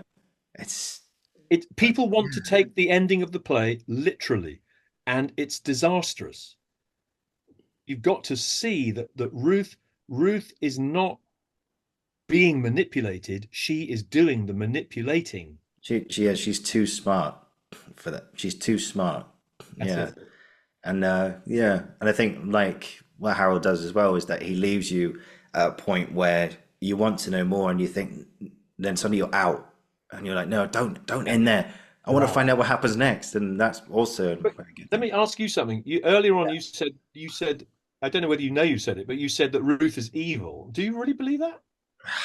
No, spur of the moment. Spur of the moment. I mean, But she does. She's dark, I mean, and Oliver. yeah, I'll also say I think she is genuinely troubled mentally. yeah, I think she's disturbed when she arrives. I think possibly he's made her see a psychiatrist. These are the things as a director I would want to talk about with the actors. You know, how much has he how much has he kept her an Ibsen like doll's house, and how much has that damaged her sense of her own sovereignty and agency? yeah. I think, yeah, I think But I'm evil. not sure she's evil. No, evil might be a bit too a strong word, I think. Yeah, but but she's definitely. It's like an act of rebellion with her, I think, for sure. So yeah, Well, she it's even more than that. It's a need to be free. a need, yeah, freedom more than anything. But yeah, Freedom from motherhood, freedom from domesticity, freedom from America, campus, the swimming pool, the kids, him, sex with him, yeah, sex with Teddy. Oh God, what a thought. Do you know what I mean? yeah. No, God, Jesus. I mean, no, She's a no, woman. She's a woman. She's a queen. yeah, She wants to live her life, and she's gone way too far down the wrong road, and she is just gonna not gonna stop till she's got the enough freedom for her to be able to breathe and maybe recover her sense of equilibrium after I think sacrificing way too much. I mean, this is true about life, Oliver, that people do the unthinkable, yeah, to leave your children in order to be free. And yet, you look at the poetry of well, forget who I'm thinking of, American lady poet. Anyway, I'm just saying that women particularly have had to fight for the right to be free, mm, and men haven't had to fight for that unless they've been oppressed men, black men, or whatnot. But you know, there is a bit of that in the time when the play was written, which is one of the things you wanted to draw attention to. But it's also true that there have always been women, brave women, who have done whatever it takes to break out of the patriarchy. And I use the word advisedly. I know Jordan Peterson says there's no such thing as the patriarchy, but I'm afraid we have to take some of what Jordan Peterson says with a pinch of salt. mm, That the fact that women have been oppressed and suppressed and forced into a kind of bondage according to men's rules. Look at America and the way that half the America thinks that women's bodies should be, things that can be legislated about by men. yeah, We're still in the fucking dark ages to some extent. yeah. And Ruth is a pioneer for women's freedom. I honestly, I mean, I believe it's a feminist play in that respect. I agree. Yeah. No, But not she's not. according She's to not an, not evil at according all. not according to ideology, but just according to the power that an individual has to lay down their own terms for life and say, this I must do, this I must be, this spirit I must embody. That takes a lot of courage and a lot of guts and a lot of wit and guile and sly skill, which Ruth has in bucket loads. She really I does. think she's absolutely marvelous. She is. Yeah, she is a pioneer. She's troubled, but she's a pioneer. Oh, quite. Yeah. Yeah, she is just superb in bringing down these structures, which needed to be brought down as well. But yeah, right, Harry, I feel like we could talk for another 3 hours about this. This has got so many layers to it. But no, I think that's a good point to sort of finish there. I think we will continue the homecoming conversation. I think next time, I think for sure, there's still so many layers to this thing, so many things, more things about Pinter and everything. So we will return to those next time, I think.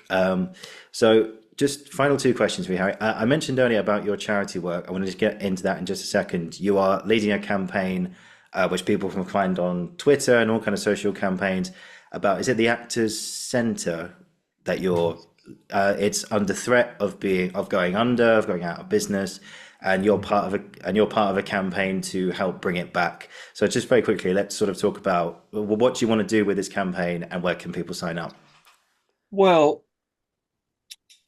when I was a young actor, there was this thing called the Actors Centre, and I went along to it as a young actor for auditions and once or twice to take a class. And in those days, it was off Tottenham Court Road. There was a cafe, and the place was just a kind of it was a place for actors to be, either to take a class or a workshop, either to do an audition because there are rooms for hire, or rehearse, or just sit like you and I have a cup of tea, Mm. or you hire me as your self-tape coach, and we go into a room and I coach you, and we knock out a fantastic self-tape. Yeah. It had all these functions, but it was for actors. It was paid for by actors. The money was raised for the site by actors. And then in the early 90s, it actually moved into its own, not just a floor in a building off Tottenham Court Road. It took over a whole building in Covent Garden, right next to Seven Dials. And it was fantastic. That they raised 200 grand a year so that all the classes and workshops were affordable. In other words, it was affordable, ongoing training. And a lot of people who couldn't afford drama school, even then, would come to the classes. And the classes were amazing. The broad range of classes was extraordinary, from Meisner to movement to voice to playwriting to film editing to, I ran 3 or 4 day Pinter workshops there. The Meisner, you name it. And there was a lovely cafe, and there were rehearsal rooms. The whole place was named. All the rooms were named after people who made big contributions but had died. The Tristan Bates Theatre was the name of the theatre. It was Mm. paid for by his dad, Alan Bates, one of Harold's favourite actors. And the theatre was named the Tristan Bates because Sir Alan's young son, Tristan, a young actor, died tragically early. So Alan paid the money to make the seating and create a theatre. There was the John Curry Room, which was named after a famous dancer called John Curry. The John Thaw Room, named after John Thaw. Sheila Hancock gave money so that a room with her husband's name on it. The charity, it was also a charity so that the classes would be affordable. But a few years ago, just before the pandemic, the people who had somehow got hold of the reins of power, chief exec, the trustees of the charity, they somehow got it into their heads that they should turn it, because it maybe wasn't having the best streak. They decided to turn it into a theatre, that to cancel the classes, cancel the workshops, rename it. No one contacted Alan Bates's family to say, sorry, but we're changing. It was just cancelled. Last week, they threw some of the signage from inside the building, they threw it onto the street. And there was a sign on the street in the gutter saying John Thaw Room, just lying on the floor. The disrespect and anyway, don't get me started. But Yeah. maybe we can put maybe you could put a link to the Yeah. YouTube video that I've made You, to as an explainer. All we're trying to do, and I say we, Anthony Hopkins, Sheila Hancock, Judi Dench, Simon Callow, Harriet Walter, so some fantastic people, not just well-known people, but people who care about the training of actors and yeah. the purpose of an actors centre. It has not disappeared. It's now more than ever that we need a place where actors can just be together and hang out, have a chat, have a cuppa, write a play together, whatever. Yeah. The need nowadays is greater than it ever was. And these people who have taken over this and called it the Seven Dials Playhouse, they have driven it into the ground. Their business model has failed. Actors are banned from the building. The building that was given to actors, raised money by actors. They've banned actors from the building. They've cancelled the training. But they're still a charity. They are still pretending to be a charity, doing all the things the Actors Centre set out to do, which is dishonest, deceitful, and should be illegal if it isn't. So what we're campaigning for is, in the end, is hopefully for the Charity Commission, which is the body that oversees charities in this country, to put its stick its oar in and bring this to a halt. We want to get back in that building. We need to clear out the trustees who have failed in their responsibility. We want to get rid of this mad chief exec. Oh, I shouldn't say she's mad. I should scratch that. Yeah. I disagree violently with this person's strategy. Anyway, get rid of them and get actors back in that building. And there's a petition that people can sign. We don't need money at the moment. We're not fundraising because at the moment the worst thing, the icing on the cherry on the top is, because they burned through so much money, £500,000 worth of government subsidy and fundraising, all done to save the Actors Centre, when in fact what they were doing backstage was quietly planning for 2 years the rebrand of their own idea. And now, because they've burnt through so much money, they've put the sale of the building on sale, for which they'll get 4 million quid, and they'll burn through that as well. and the building will be lost. That building was given to actors by actors. And so just raising awareness of it. Thank you for the opportunity. I'll shut up now. But if I can give you the link to the video that just explains all of it, Yeah. That would be great, because actors don't even, especially young actors, they don't even know that there was a place for actors to go and have a cup of tea and a chat and a cheese roll. We need to bring him back. Yeah, cool. If you send it over, I'll put it in the link down below. So guys, go check that out now. Sign that petition, and let's get the Actors Centre back to where it needs to be. And Harry and Anthony Hopkins and Judi Dench, Simon Callow will all thank you, amongst many other actors that are part of it. And one day we can all hang out there and have a chin wag. Yeah, we'll read this in full. Yes. Yeah, we'll just do that. Exactly. No, let's hope from a year from now, 2024 we talk. Let's hope this time next year we are talking about the Actors Centre in a much more positive light and back to where it needs to be. So we'll put that out there to the universe. But in the meantime, Harry, this has been an absolute joy. Thank you so much. This has been an amazing chat. I've learned so much from you, like I always do. You're just a master of Pinter, not only because you know him, because you're master director, actor, producer, filmmaker, and everything in between. And without you, like I've said before, I wouldn't have this show. So I thank you from the bottom of my heart. And one final question for today, which is a different ender question it's usually for part 2 guests, but I didn't ask my part 1 question at the end of our first episode because that wasn't intended to be a podcast. But I get the opportunity to ask you this different ender question now, which is, what makes you happy? Oh gosh. Well, I adore my family. That's the obvious answer. My daughters and my wife.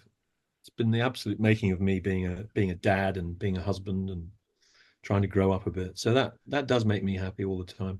But I also love playing cricket. Cricket's good. I'm now chairman of Gaiety's Cricket Club, which I joined when I was 18, which was the first time I met Harold. The day I played my first game of cricket for Gaiety's Cricket Club was the day I met Harold. And Harold was chairman then, and I'm chairman now. And Gaiety's and playing cricket, still putting on my whites and running around on a green field. That's still a source of childish and idiotic joy and pleasure. Yeah. In the words of the late great Henry Wolff, when you tackle Pinter, play it down the middle of the pitch. Yeah.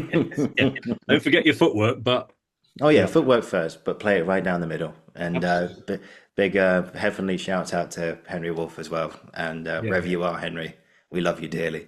And of course to Harold as well, as always, for your genius and for everything that you do. But in the meantime, Harry, thank you so much for your time today. This has been such a brilliant exploration of the Homecoming, and we will continue this conversation amongst Pinter's new plays, I'm sure, in the future. So definitely more to come from the two of us. But in the meantime, so just hang on, I'll finish the recording and we'll have a little debrief afterwards. But wow, guys, thank you for watching. Thank you for listening. This has been the Uncensored Critic podcast, and I will be back very, very soon. And Harry Burton, from the bottom of my heart, pleasure as always. You're a gent. Thank you so much.